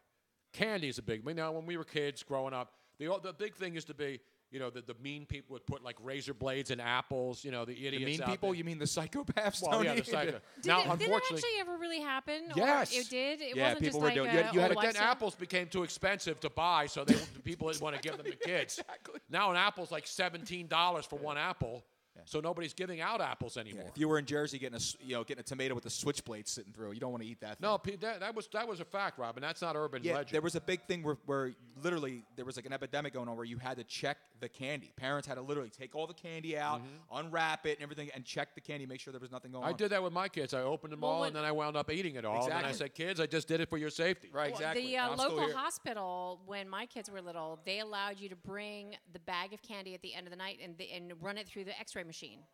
Now an X-ray is like $600, so you can't do that anymore either. By the way, but in Jersey, in Gloucester Township, New Jersey, Gloucester County, not the township, the entire county of Gloucester County. What's the problem? You live in Gloucester County over there, Jack? Burlington County. But right, Gloucester City is in Camden County. Gloucester County, give me some cities in Gloucester County over there. Clementon, right over the bridge, that's Gloucester County. Is Clementon Water Park still open? Yeah, the little Clementon Lake Park. It yep. is? Okay. So the police in Clementon have a warning for people this Halloween, and it's not what you think. No. Let's go to our trick-or-treat desk, and a woman who has given many treats in her days, but she Never turned never a turned trick. a trick. Never turned a trick. Never turned a trick. Not yet anyway, until Right. times get tough. Yeah. Unless times get tougher. Miss Robin. If we don't get more sponsors on this show, that might change. But yes, and this is probably not just in Gloucester County. This is probably sort of a nationwide, anywhere there's Halloween No, because candy in being New given out. Jersey, this is illegal. So the Gloucester County, New Jersey is warning trick-or-treaters to be extra careful this Halloween and to be the lookout for candy made with a certain herbal something. What? That is correct. They are warning parents and trick-or-treaters on Thursday to beware of marijuana gummy candies this Halloween. Marijuana gummies. Yes. there is a significant presence of marijuana candy and other edibles from New Jersey and other nearby states. It's an outrage. Yes, they it is, Mr. pose a President. risk to users, especially children, who may be given the candy accidentally on Halloween. How do you accidentally give that out? First of all, people are so desperate for dope these days. They're breaking in cars every night to get 50 cents out of your glove box. And so people are going to give away marijuana gummies, which probably, people don't want to give away anything. That's why all the candies are now like, you need a microscope to see a candy bar these days. Remember they made them fun size? They used to give out full-size candy bars. Now they're like toy size. That was the whole thing. You knew exactly which house to go to get the full-size candy bars. Yeah, now it's like, now candy is so expensive. Why would people give out dope when they can use it themselves, which they do, unfortunately? Well, this is the only thing, they're saying that it could accidentally be given out. Unless somebody is high themselves. Everybody accidentally giving out You're products. Put your gummy bears and your marijuana-laced gummy bears in the same bag, bowl. right? Yeah. It's stupid. Oh, no, man. Now, this is the only thing that I can see, and this has happened to me once, where I did not got marijuana gummies? I didn't buy enough candy, so I ran out, and then I made a mad dash through the house looking for, I'm like, there has to be something somewhere. Now, I could imagine that maybe like one person in the household has some marijuana gummies hidden somewhere, and the other people in the household don't know about it. And so when they run out of candy, they're like, oh, crap. I'm trying to find my, whatever there is in the house, and then they accidentally stumble upon it. Oh, I gotta break this. Cole McLaughlin on Facebook says, this trick-or-treating is getting out of hand. I was looking through my kid's stash last year, and someone had the audacity to give him Mets tickets. Just outrageous.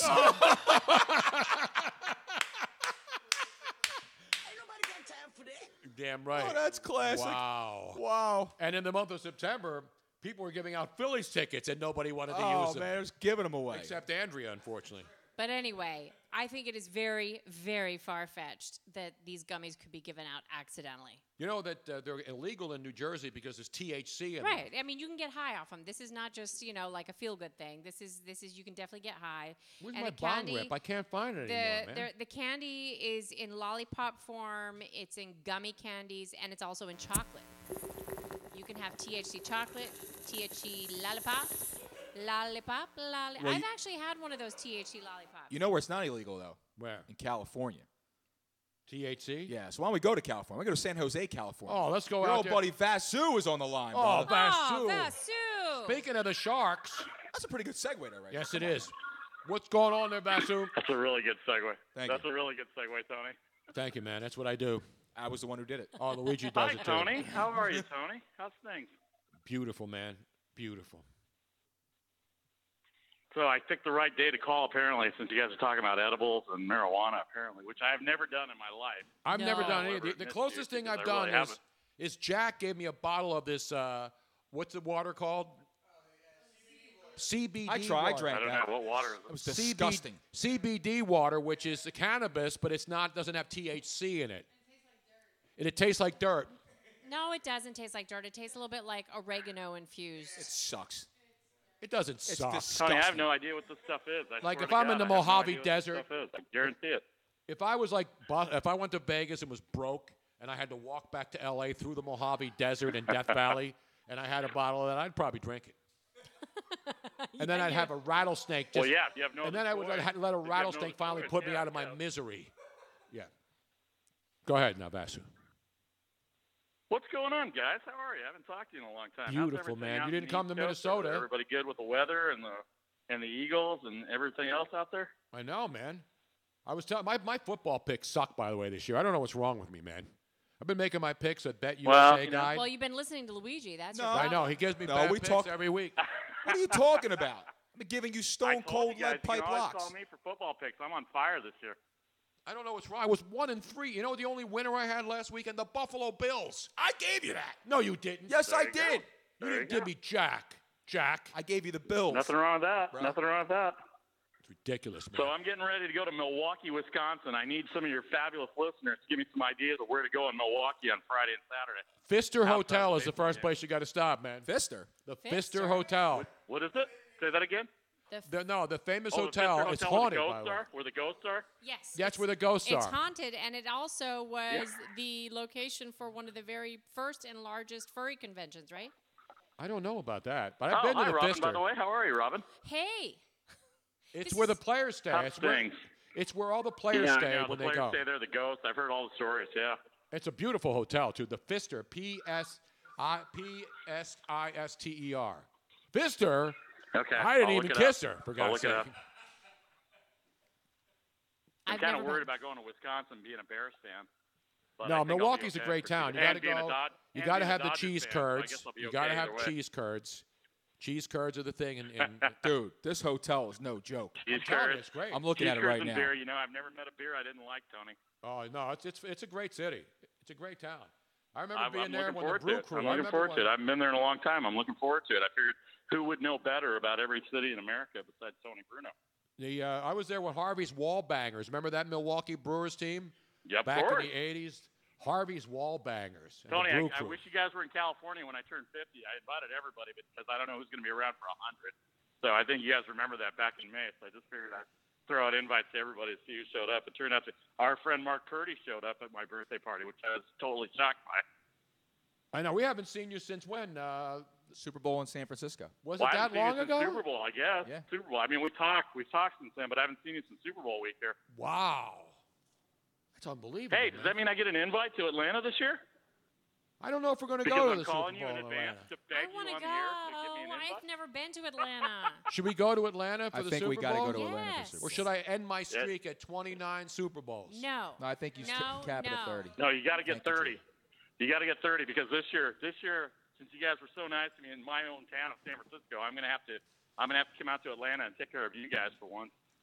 No, I love it. I've been to Atlanta. I've been to Atlanta a million times, and I love that city. I know a Yeah. lot of people there. You know who still lives there? The great Stan Walters, the former Eagles all-pro left tackle who was on that Super Bowl team. I remember him. With Ron Jaworski and the boys. I remember him. Yeah. The And great don't Stan. don't you have like an open invitation to his house? Oh, I bet he lives in a mansion. Yes. He lives in a antebellum mansion in Atlanta. So I John wanna go. Kincaid, my Well, there's buddy, not very lives many people down you there. don't have an open invitation to, Tony. I want to go and I want to wear a big old hoop skirt and go to an antebellum mansion. You know where I got to take her. You ready for this, Vasu? You remember this, man? You know why we got to go to Atlanta, right? Yeah. Yeah. Why? Yeah. Welcome to Atlanta, home of them dirty birds. Anybody hating get kicked to the curb. Any other team is absurd. Wearing Crank black, it up white, now. silver. Red is for the blood. No one's scared of getting dirty because we came from the mud. and Have we you been to gon' Atlanta, get it Vasu? up. He rise, she rise. I got to kill I've been that. to Atlanta about a half a dozen times, yeah. Did you go to Players Play? Did you get up to, what's the, Bucktown? I've been to Buckhead. I've been Buckhead, to not Bucktown, Atlanta. I've been Buckhead. to, yeah, Buckhead. Yeah, I've been to Buckhead. I've been to a bunch of places in Atlanta. One of my old companies, when I used to be in the corporate world, had their corporate headquarters there. So I went there for about a week and kind of learned the lingo and everything about But when you're Atlanta. But remember, downtown, Tony, I don't know if you guys everything remember, begins, you get I have a confused place because in every St. street has Peach in it. So there's Peachtree Plaza, Peachtree Street, everything's named Peachtree, yeah, Peachtree Plaza, right? Millions of peaches. Downtown, right? Peaches for me. CNN Center and all that. But I have a place in St. Petersburg, which I don't get to very much. So whenever I go to the East Coast, I hit St. Petersburg, and then I figure out where to go from there. Oh, good for you. That's Luigi now giving disrespecting you, Vasu. Hey, Luigi, what's going on, What's up, Luigi? I Vasu? love his Twitter feeds. I get all the Twitter stuff from him. See that? Luigi's one of the most hated men on Twitter. Yes, I am. I hated was. men on I Twitter. was one of the most hated. No, you I'm are. gonna go Brian Dongers. I'm gonna let my haters be my elevators. How about that? That's good. All right, you guys. Well, I wanted to say hi. I'm leaving to Milwaukee on Friday morning. So I thought I'd Oh, give you a beautiful, shout. man. Today was Wednesday. I'm gonna save the number. I'm gonna bug you, but I got an open invite to Atlanta. You don't have to give me a pass, but I'm gonna come to Atlanta and see you guys if you go. Ah, if you guys beautiful. go. Beautiful. I may have to make the trip, man. We're going to LA in February. Luigi, Robin, and I are going to LA for the big sports radio convention where I'm going to be presenting the Tony Bruno Award. Oh, call me. The very Call first me and let me ever. know. Call me and let me know. I grew up in Manhattan Beach and Irvine. You know that. So Yeah, I'll come it's down going to be LA at the and- Grammy yeah. Museum. That's where the awards It's are going going to to be be. fun. It's going It's to be going to really be fun. good. I may have to All right, go to Domenico's and get a tux. Definitely. We're gonna Okay. ship You that. are not. We'll You're call not you guys getting the soon, white okay? Texas. Love you guys. Miss you guys. Nice. Thanks for taking my call. Always great to First talk time, to you, long Vasu. time, you know, all that good stuff. First time, long time. The great Vasu Hey, Baladiddy party. Hey, thanks, Vasu. We're up against it, all right? V Party Sports. V Party Sports. Let's go V Party Sports, Tony. That's fine. All right, man. guys. Take care of yourself. By the way, I'll talk to you soon. Vasu is the greatest. thank man. you, Vasu. The event credentialing has just opened up for Super Bowl 2019, being played on February 3rd at the Mercedes-Benz Stadium in Atlanta, Georgia. I know that, Robin. I know. That's why we're talking about Atlanta. But what I'm saying is the credentialing just opened up, so I will apply once How again. many credentials we going to get this year, Luigi? Why don't we stay with the phones? Because we're starting to light up a little Let's bit go here. to the phone. Let's stay on the phone. Let's go to Carl from Dayton, Ohio. Dayton. And he wants to talk about the Bengals versus Steelers coming up, which is I made a pick in that game. Yes, you did. And I don't think he's going to like the way I Kevin went. McAlpin checking in, by the way, on What up, Periscope. McAlpins? What up, McAlpin? What up, yo? Speaking of Hey guys, Atlanta, how are you? You got Carl on the line here, Tony. Carl, what's going on, man, in Dayton? Not much, man. How you guys living? Great, man. You know, Dayton, the home of Michael Jack Schmidt. Did you know that? I did not know that. Absolutely. You know who else is from Dayton, Ohio? Also the home of Dan also Patrick. the home of one Mr. Keith Byers. That's right, the Keith great Byers. Keith Byers. Yep.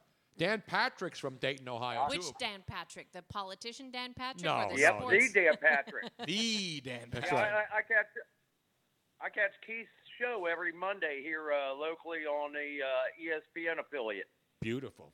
By the way, I'm going to be on ESPN Radio this Friday.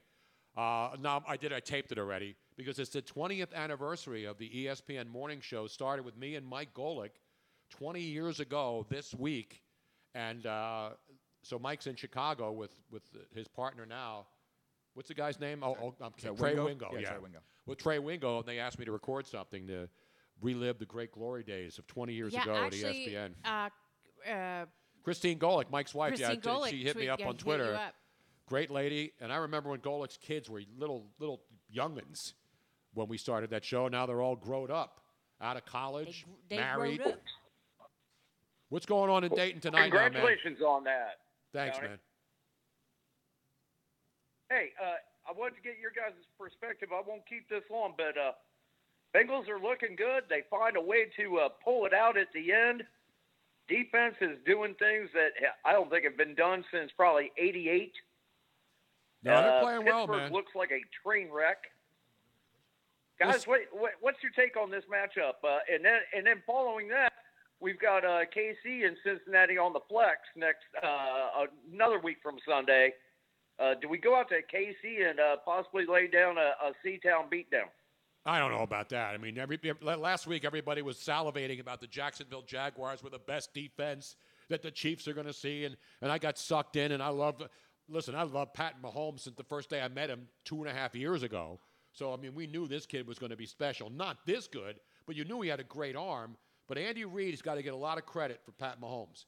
Andy Reid saw something in Pat Mahomes, and for all the knocks that Andy Reid took in this town because he couldn't win a Super Bowl, he is a Hall of Fame coach. Andy Reid is a Hall of Fame football coach. Well, let's not forget this little tidbit. And he doesn't have to win a Super Bowl either. Let's not forget this little tidbit, too, is that a few years ago when Andy Reid was still here in Philadelphia during the draft, remember, he wanted to take Russell Wilson. Exactly. And Seattle took him right before Andy got a chance to. Yep. And the Eagles had to take Nick Foles, which, you fast forward, it worked out for him. But Andy Reid wanted Russell Wilson the entire time and picked up the phone and called their GM after the pick and said, you just got the best quarterback in the draft. Yeah, absolutely. There's no doubt. Andy Reid, of all the things, you could talk about clock management and those things. Italian evaluation was there. As far as quarterbacks. Yes, as far as quarterbacks go, yeah. He is the best. He is the best quarterback coach in the NFL. Right. Yeah. There's nobody even close. Who's had more better quarterbacks? And by the way, you look at the stats. When Michael Vick was in Atlanta versus here, better percentage of completions, Vick in Philadelphia with Andy Reid. The same thing with Nick Foles, obviously, here with Andy Reid. Right. Who was the other? McNabb? McNabb with Andy Reid. McNabb was phenomenal with Andy Reid here. Borderline Hall and then of when Fame. McNabb went to Washington, it was a disaster. Well, Andy Reid also got the absolute most out of Alex Smith out there in Kansas City as well for 2 years. Yeah, everybody who knows Andy Reid, who watches him coach. Absolutely on that, too. And his coaching tree is pretty good, too. I mean, this guy, we always talk about, this guy, Belichick's coaching tree, for the most part, they haven't really done much, the guys. What's his face? Went to Notre Dame and was a Charlie Weiss. Charlie was a Weiss disaster. is horrible. Romeo Crennel's a great defensive coordinator, not a great head coach. There's a lot of them, and we don't know what's going on yet. Still, obviously, with Tennessee and stuff. In Tennessee, and obviously in Indianapolis. Right. Well, Indianapolis is Frank Reich. Reich. But who's the coach? Who's the other coach? Vrabel, of course, was another Belichick guy. He's in Tennessee. We're talking about, but then Matt Patricia. These guys are just getting started, so we'll see. But most of the Bill Belichick tree of coaches have not exactly lit up the league. Well, Andy Reid's boy just won a Super Bowl. Exactly. No, Andy Reid's done an amazing job. But back to the Bengals and Steelers, this is the John Deere game. Yeah, every John Deere game. Every time these two teams play, man, it is ugly. That's right. It is. There may be a record set for bad quarter. You talk about roughing the passer. Yeah, this these game two could set the single-day NFL record for the most roughing the passer penalties This is by like- both sides. This is like the Israeli and Palestinians going at it right here, brother. Seriously. Man. Why do you have to take it to that extreme? Because Luigi? that's how bad it Guys, is, man.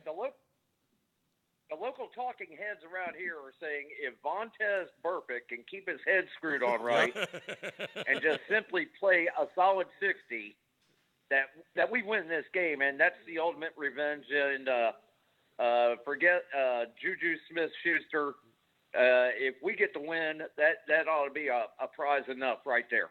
Yeah, obviously the Steelers were in desperate situation last week, and they look great. And you guys are at home, at least in Cincinnati. And it's only a 2.5 point. It went from 3 to 2.5. So there's a lot of money on Pittsburgh because everybody now thinks, Pittsburgh, it finally clicked in because they've looked horrible. Well, then it clicked last week for them against Atlanta, another team having defensive problems. It's amazing how many good teams have mediocre defenses this year. See, that's the funny part because the Vegas line is a little bit tricky with that because obviously, like you said, Tony, Pittsburgh looked great against Atlanta. They took care of business, right? Now, the Bengals are at home now, and the Bengals just got done coming back from a 20-point deficit against Miami, the rally to win. The Bengals, I took them to win the division.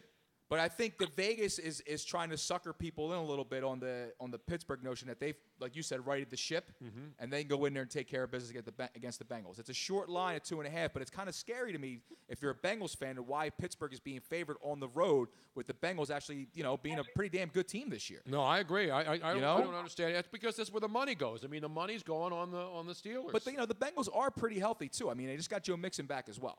Yeah, no, it's going to be a great game. That one, and I mean, there's a couple of great games. There's not a lot of them, but the Kansas City-New England game, obviously, on Sunday night, that's the game of the weekend. See, that's what everybody said, too, is that, last week, including myself, was, okay, now we're going to see how good Mahomes is when he's facing the best defense he's faced thus far, right?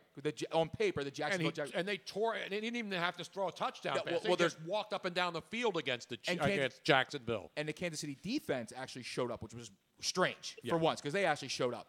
But now, he's going down to New England. You got the Belichick and the boys. Obviously, they'll be able to. Belichick's great at scheming against these kind of quarterbacks. So that'll be another one of these tests. I don't know how well he's going to fare there on the road in New England because that's hostile territory, and that defense is probably going to be on the field a lot with Brady.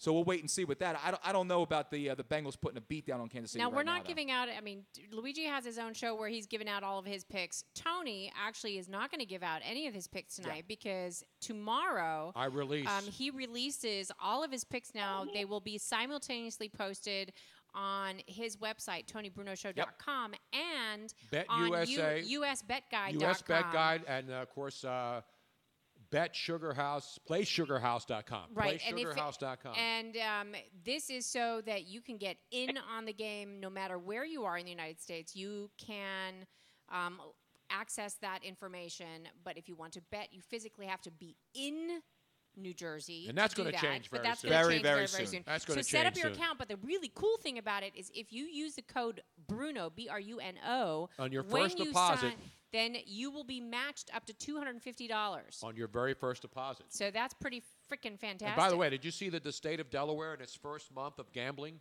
took in $17 million in bets in the month of September? yeah. $17 million For in those Delaware. for those people who said it wasn't going to be a big deal. I've been saying I've been on this for 20 I years. know you have. I've been on this whole why doesn't Atlantic City have casino gambling at their casinos? It would have saved before they all crashed and burned. It would have saved them if they had started casino gambling 20 years ago. don't There's understand a little why bit of a rebound now, and people are going down the shore. People are down the shore all the time. And now in football season, when people don't go every weekend, now they have incentive to go to the casino, spend the weekend, go into the sports book, and bet legally on games. And relax. It's and a watch the game. no-brainer. Sadly, guys, Ohio, as backward as we are with our ridiculous governor that we have, we'll probably be the last state in the union to ever have legalized gambling like that. And it's just a travesty. And anyhow, look, I'm going to get off here, but I thank you for you guys' insight. Thanks for taking my call, and I'll call in when I get a chance again. Thanks, guys. All right, beautiful, man. Thanks so much for checking in from Dayton, Ohio. Hello. And again, just to say, I wasn't making a pick on the game. I was just breaking down the fact of just the upcoming matchup between Kansas City and Yeah, New but you England. look at the games this weekend, and there really aren't a lot of what you would call marquee matchups. Or anything that really jumps out at you. No, I mean, look at the matchups. The Rams-Denver, that'd be a good game because it's in Denver, and it's actually snowing there today. Did you see it? It was snowing. It'll probably be Snow 70. in Denver? It'll probably be 75. We're in that time of the year where the weather's crazy. Denver will get snow one day, and then it'll be 75 the next. And the funny thing is, too, is that we had the two receivers with Cooper Kupp and Brandon Cooks who were in Now concussion they're supposed to be protocol. back. But now they're supposed to be back, and they're going up. I mean, and the Rams they look unbeatable. They do. They're a juggernaut. They're a juggernaut of a team. Their offense is clicking on all cylinders. But Denver's got lit up. Their defense is suspect too. The Rams' defense is suspect. And look at all the talent they have. It's not like they're one of these teams that's got a mediocre defense and they win on offense only. Aaron Donald's the best defensive player in the league. And they haven't done much. But Baltimore, Tennessee, Dallas, Jacksonville. Jacksonville's favorite in Dallas by 3 points. Yeah, they're licking their wounds after that beatdown in Kansas City they got too, man. Yeah, but Dallas is in a desperate I think Dallas is going to situation. win that game, though.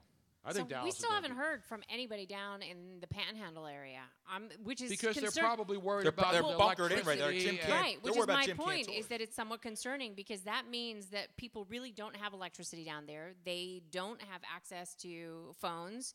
Obviously, they're very concerned about what's going on, but No, they're worried about what Luigi thinks about a guy crying about Drew Brees breaking the all-time passing But- record. As they should be. Our point is that our thoughts and prayers are with everybody down there. Please do not ignore the warnings to get out. It's better to be safe than sorry. Absolutely. I get out as soon as I can. And as Harry Mays said many times, and once again last week. Get out! Get out! Exactly. But I do want to hear from people. So you were- because we've been gone on hiatus for like 5 months. There Well, are people a are lot- just starting to realize that we're back. That's I know. what it is. That is a difficulty that people don't really know that we're back yet. You were saying that you actually kind of think Dallas is going to win that game as well, too. And it's funny because you see who's who's now the number one quarterback coach on the list of most likely to be fired first. Jason Garrett has moved up to number one in the latest. Seriously, in an offshore betting line, it's now Jason Garrett number one. Because obviously what happened last weekend in that game against Houston, I saw Stephen A. Smith ripping Jason Garrett. The only reason he has a job is because Jerry Jones is his buddy. Of course, it's the same reason Marvin Lewis still has a job after all those years in Cincinnati. Marvin Lewis has got more dirt on that. But you know what? Maybe they haven't won a playoff game in the 15 years he's been there. The longest tenured coach in the NFL without a playoff win, man. Without a playoff win. Forget about Super Bowl Playoff championship win. game. Playoff win. I don't hate Marvin Lewis, and I don't call for coaches' heads. I'm not one of those guys. But, and Jason Garrett, you know me, I'm not a Cowboy fan. No, hell no. But Jason Garrett, he doesn't have any receivers. How about Jerry Jones saying that they haven't had a number one receiver on that team? How bad is that, man? He's trolling Dez, and then Dez comes right back and trolls him and rips the Cowboys every single weekend. The most amazing thing to watch about the Cowboys is Dez Bryant ripping them for letting them go. And nobody else has signed this guy. I That's know. the amazing thing. I don't think anybody is. I don't think anybody has any interest in him whatsoever. I mean, there are teams out there that needed wide receiver help. Yeah. And then, if you didn't notice that, my boy Jamal Charles got signed by the Jacksonville Jaguars. Oh, he did? Yes, and because it just came out that they're going to shut Leonard Fournette down till week 9 minimum with that hamstring injury. They brought him back. Remember we were talking about this, Tony, with that hamstring. If you don't rest it properly and you come back too early, it'll set you back even further. So, I mean, he's going to miss another. What happened to all the fantasy guys when you did your fantasy? How many people took Leonard Fournette early? He was a first-round pick, no problem. You can't predict the fact that you No, get I'm saying he was like top 3, top 4. No, not right? top 3. He was in the first 10 picks. Did you see the list of the leading rushers average so far in the NFL through 5 No, I have not weeks? seen that.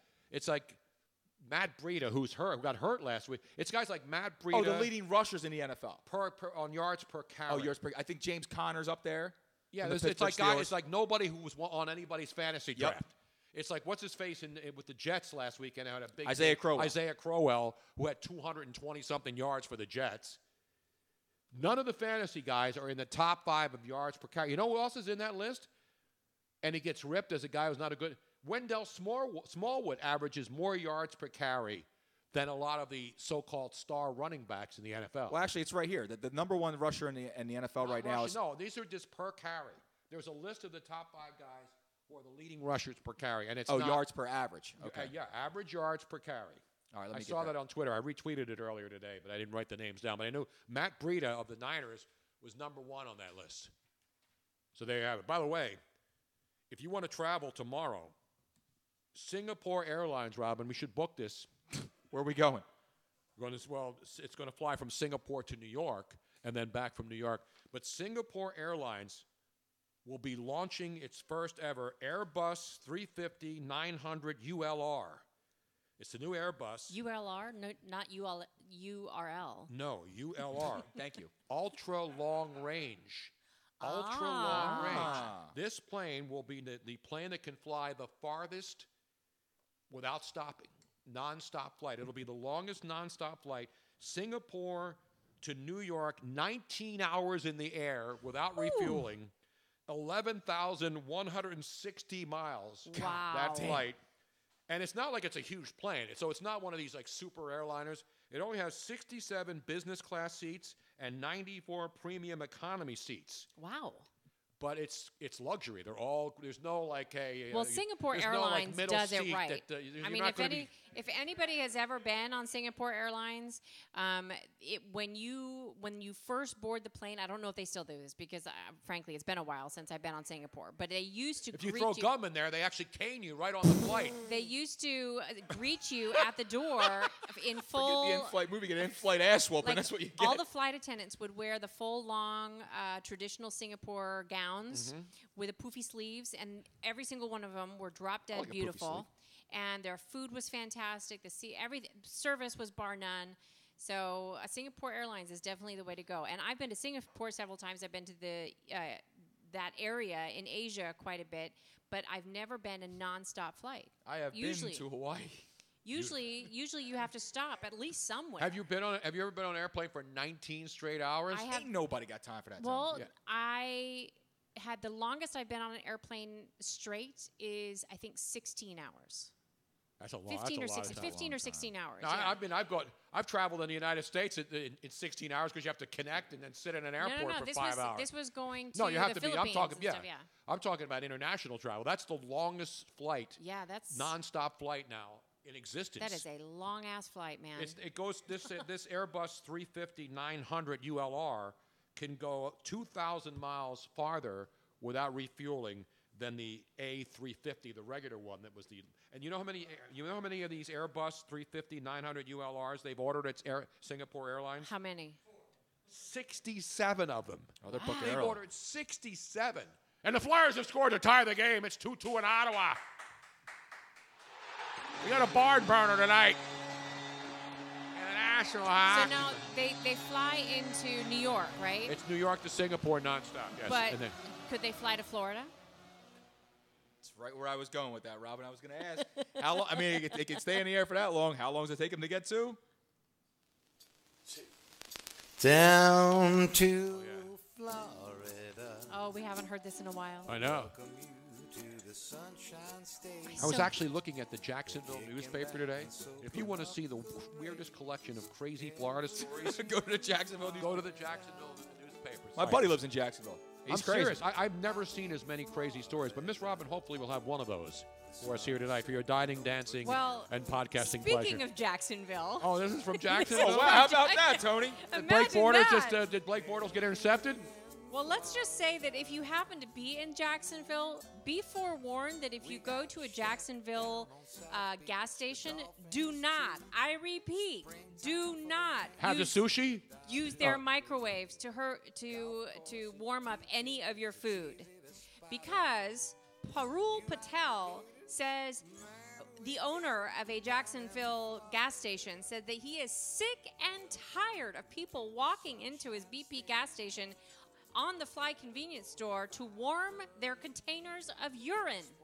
Oh, they're warming their urine? What? They are warming their urine, and it happens almost on a daily basis. That's a wicked pisser. Right. Well, piss is better warm. It is. Yeah. Now, you might question, why in the world would anybody go and heat up their urine in a microwave? Because Florida, bro. That's why. Yeah. Well, Florida and this particular gas station just happens to be within walking distance of 2 labs that offer drug testing services and collect urine samples.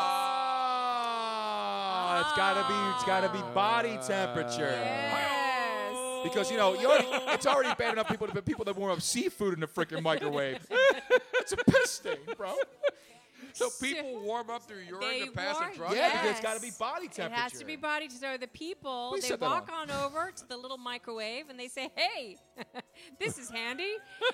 And it's an outrage. Yes, it is. They microwave their urine containers and then leave. And what's even worse, they don't buy anything. You know what he should do?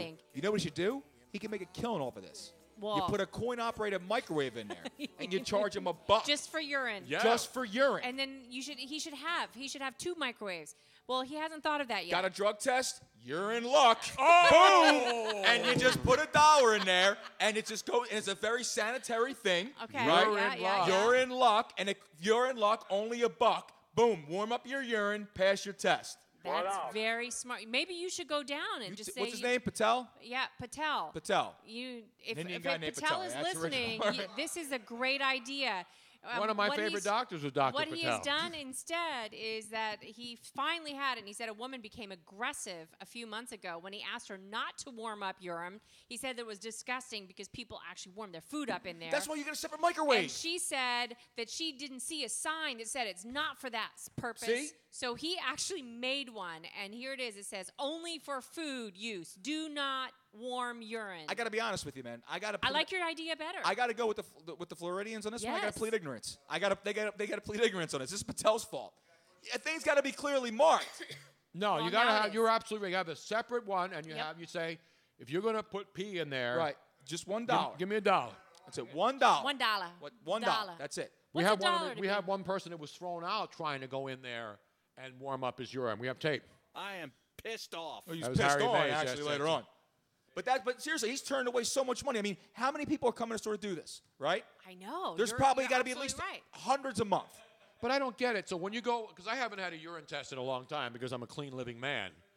But when you pee, it's in your body temperature is 90, so your urine's 98 degrees. Well, what I am assuming. So what was warming it up to? I am deducing, Tony. Because if it's ice cold, that means it was delivered to you probably. Yes, If it's cold, I am just assuming but if it's warmer that it than might your not body be, temperature, what difference does it make? I'm assuming that it might not be their own urine. because they're getting it cold. Like somebody might have pissed for them the night before, put it in the fridge or something like that. You know what I mean? Why didn't they just call Ontario Smith, the man with the Whizzinator back in the day? Remember him? I don't know. We can call John from Richmond, from Virginia. He's got urine dispensers.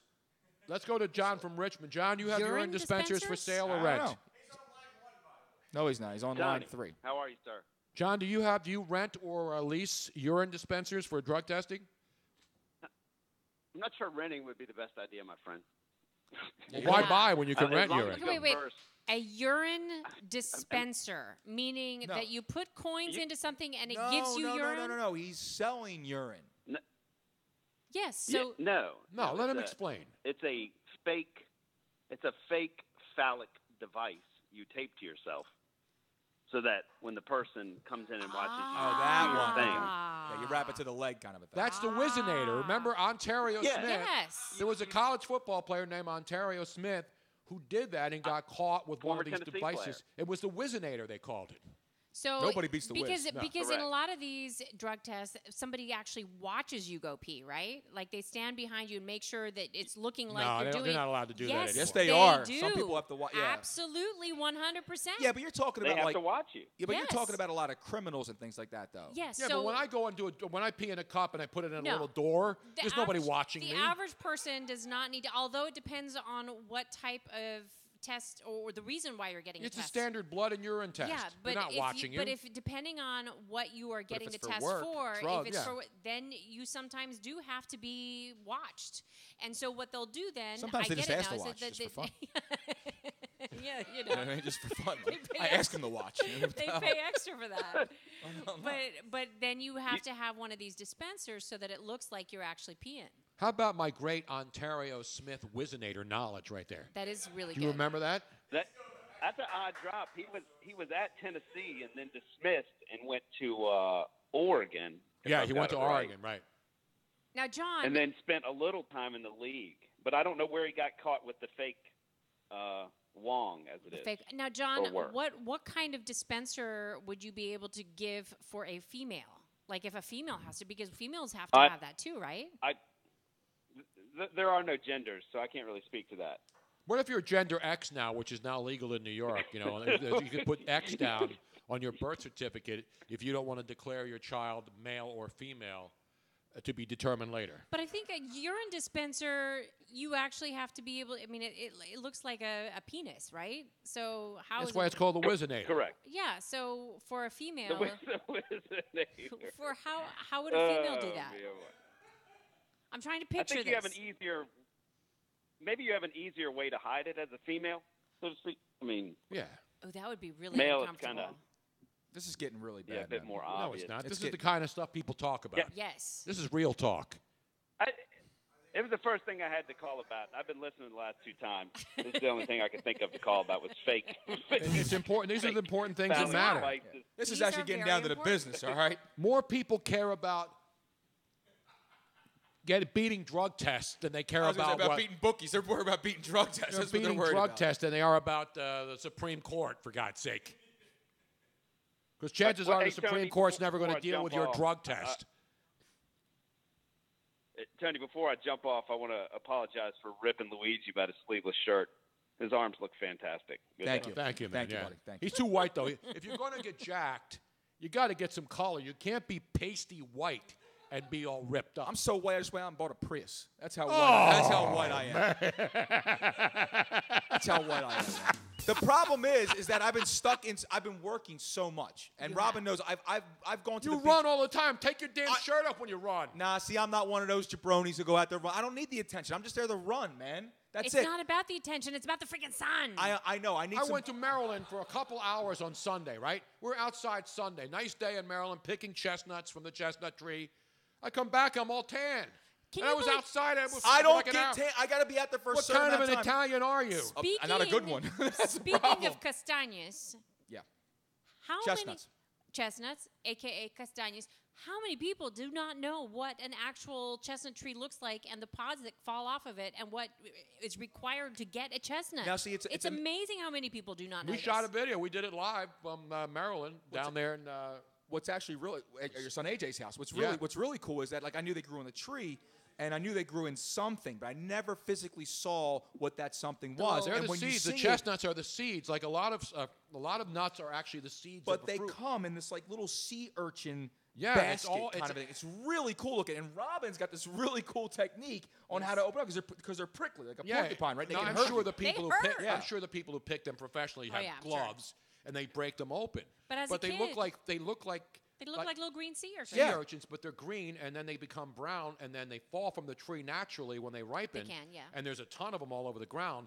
But to get them, because there are very few natural American chestnut trees in this country, Which I did They not were know. all decimated. Right, and when you spread it open, it looks like Lisa Ann. Exactly. It's yeah. amazing how it's amazing how they did it. Wow, now I'm going to get in trouble for No, that. you're not. No, you're not. I'll take care of her. Don't worry. So last year we found out for the first time we went down there. My family from Italy that was they here. have chestnut trees on the ground, which nobody knew and was very, very exciting. So we had chestnut. This year the crop was even better. Yes. Squirrels got to most of them, but we had a pretty good haul for just a quickie. And then and people don't know this, but when you get chestnuts and you buy them in the store, in New York when you walk around the streets, it smells nice because they're all open. Yeah, they're roasting. They're roasting. But they get dried out that way. It smells cool, and it's nice when it's cold out. And most of those are not American chestnuts. They're not American chestnuts.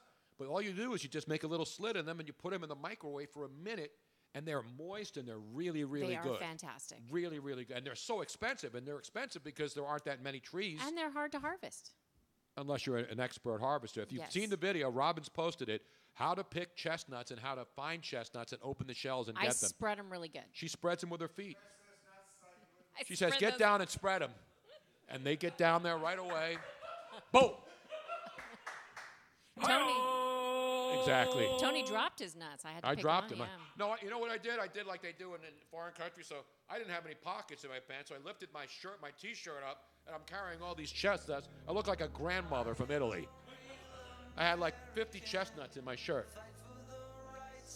We only deal with American chestnuts, man. These chestnuts are American chestnuts, man. What the heck? It's Hulk Hogan's music, man. Oh, I didn't know Hulk Hogan had a chestnut song. No, but he's a real American. These chestnuts are real American. And his tan is so natural, too. That's No, the one that thing tan, you about kidding it. me? So here's a funny story about Hulk Hogan. So 2 years ago, I was getting some guests for the show, and I reached out to Hulk Hogan. You know what his real name is? It's Terry Hulk Hogan, right? So I reached out to Terry. No, it's not Terry Hulk. Terry's his first name, but that's not his real last Well, whatever. Terry Bollea. Bollea. So I reached out to Hulk Hogan, and I randomly, he didn't call me. I left a couple messages or whatever it was. I had his phone number. Did he call you back? He called me back from a different number, though. So the phone rings. This is when I was coaching baseball at the high school. So the phone rings, and it's just like some Florida phone numbers. He lives down in Florida. So I'm like, That's in the Tampa area. I'm like, what the hell is this? So I pick it up, and I'm like, hello? He goes, how you doing, brother?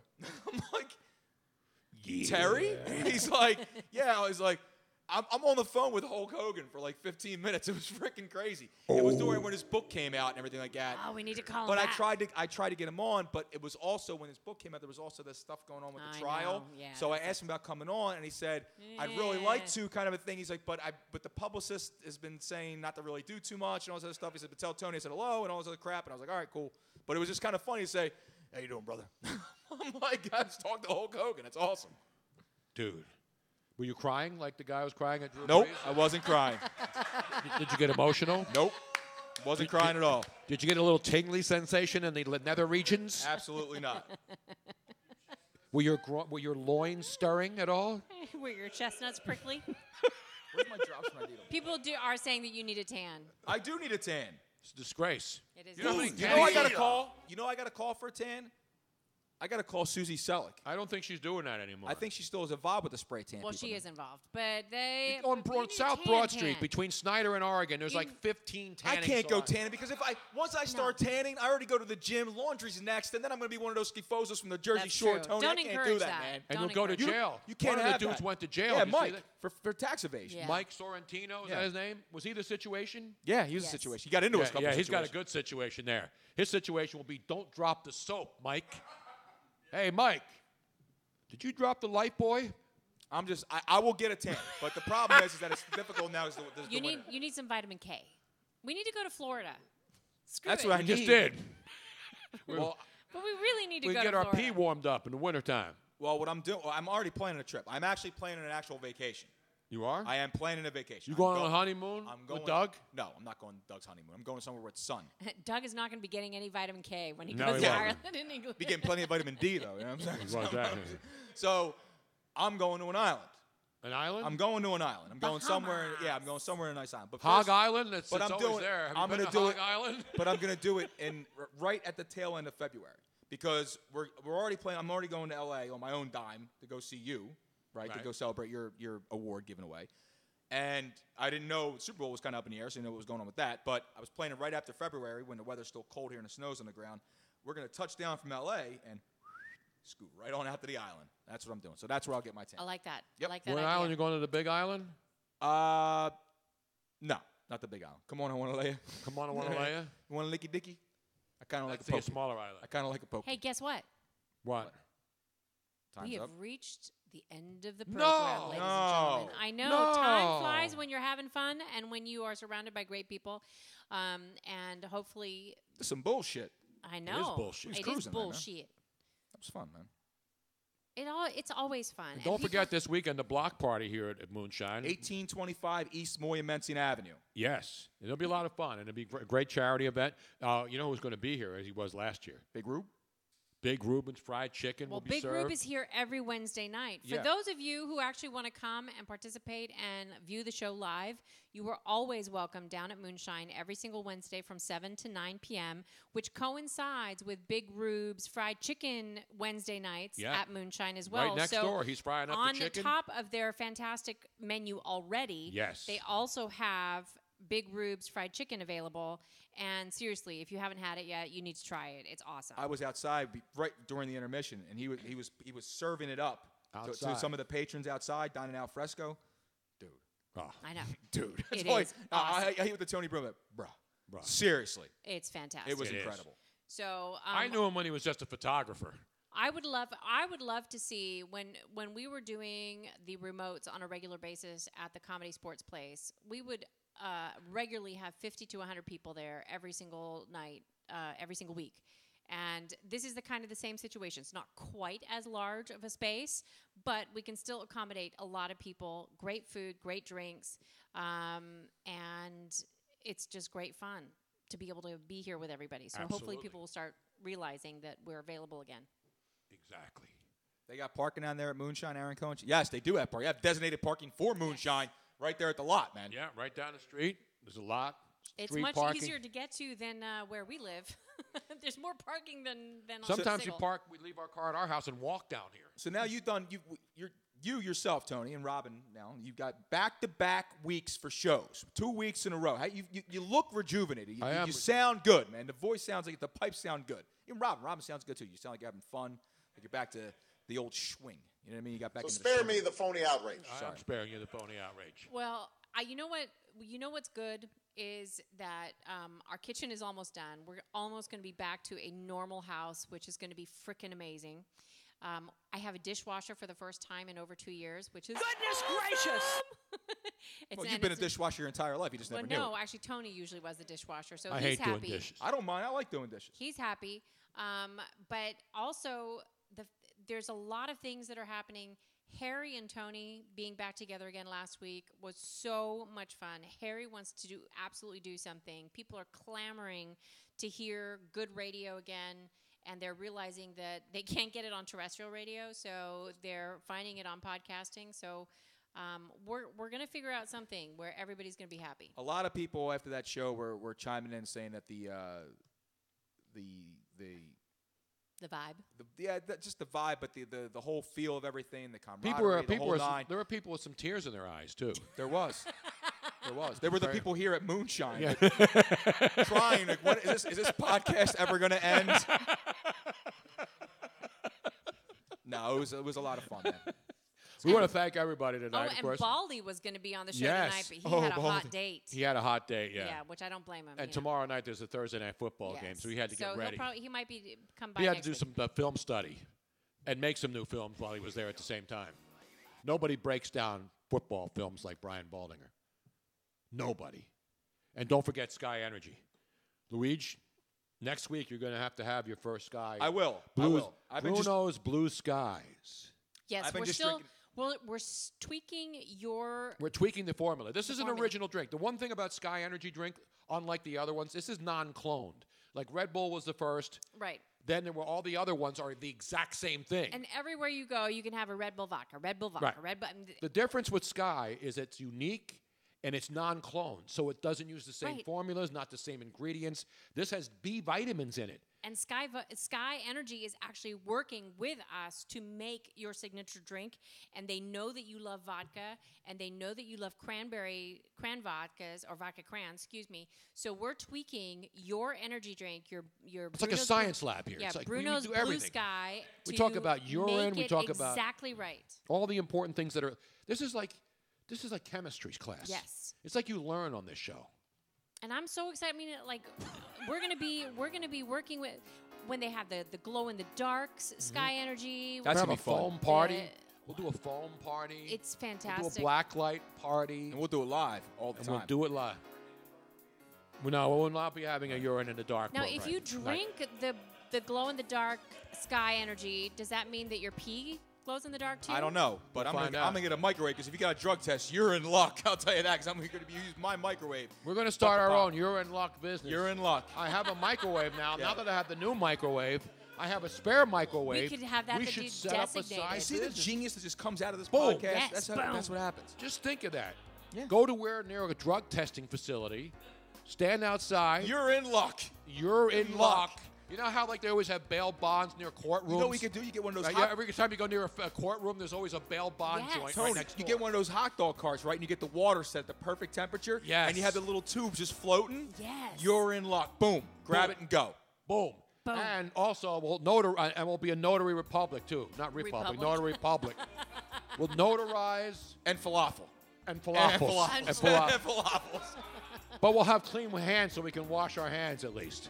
Oh, Because I never trust those carts anyway. You got to keep it Where sanitary. do those you know what guys I'm pee? saying? You know, those guys pee and then they're serving you hot dogs. I'm and- trademarking this. You're in luck. I'm telling you. I'm quitting my late goddamn now. job and I'm selling piss. I'm tired of taking shit. I'm selling piss. That's it. That's it. Good night, everybody. I'm done. Want to thank Jack in the back, Ruth, the great newlywed Doug McGregor and his wife. Why didn't your wife Kathy come out tonight, man? Ah, damn. That's a good job out of her. I'm kidding. Luigi Curto 22 at Twitter. Follow him, mock him, rip him. Do whatever you need to do to him. Give me a tan. You can help me with that. If you got a free spray tan for him, I'll take it, bro. he'll flex for you. You can spray tan him and then feel his body, and he won't even file charges. Nope.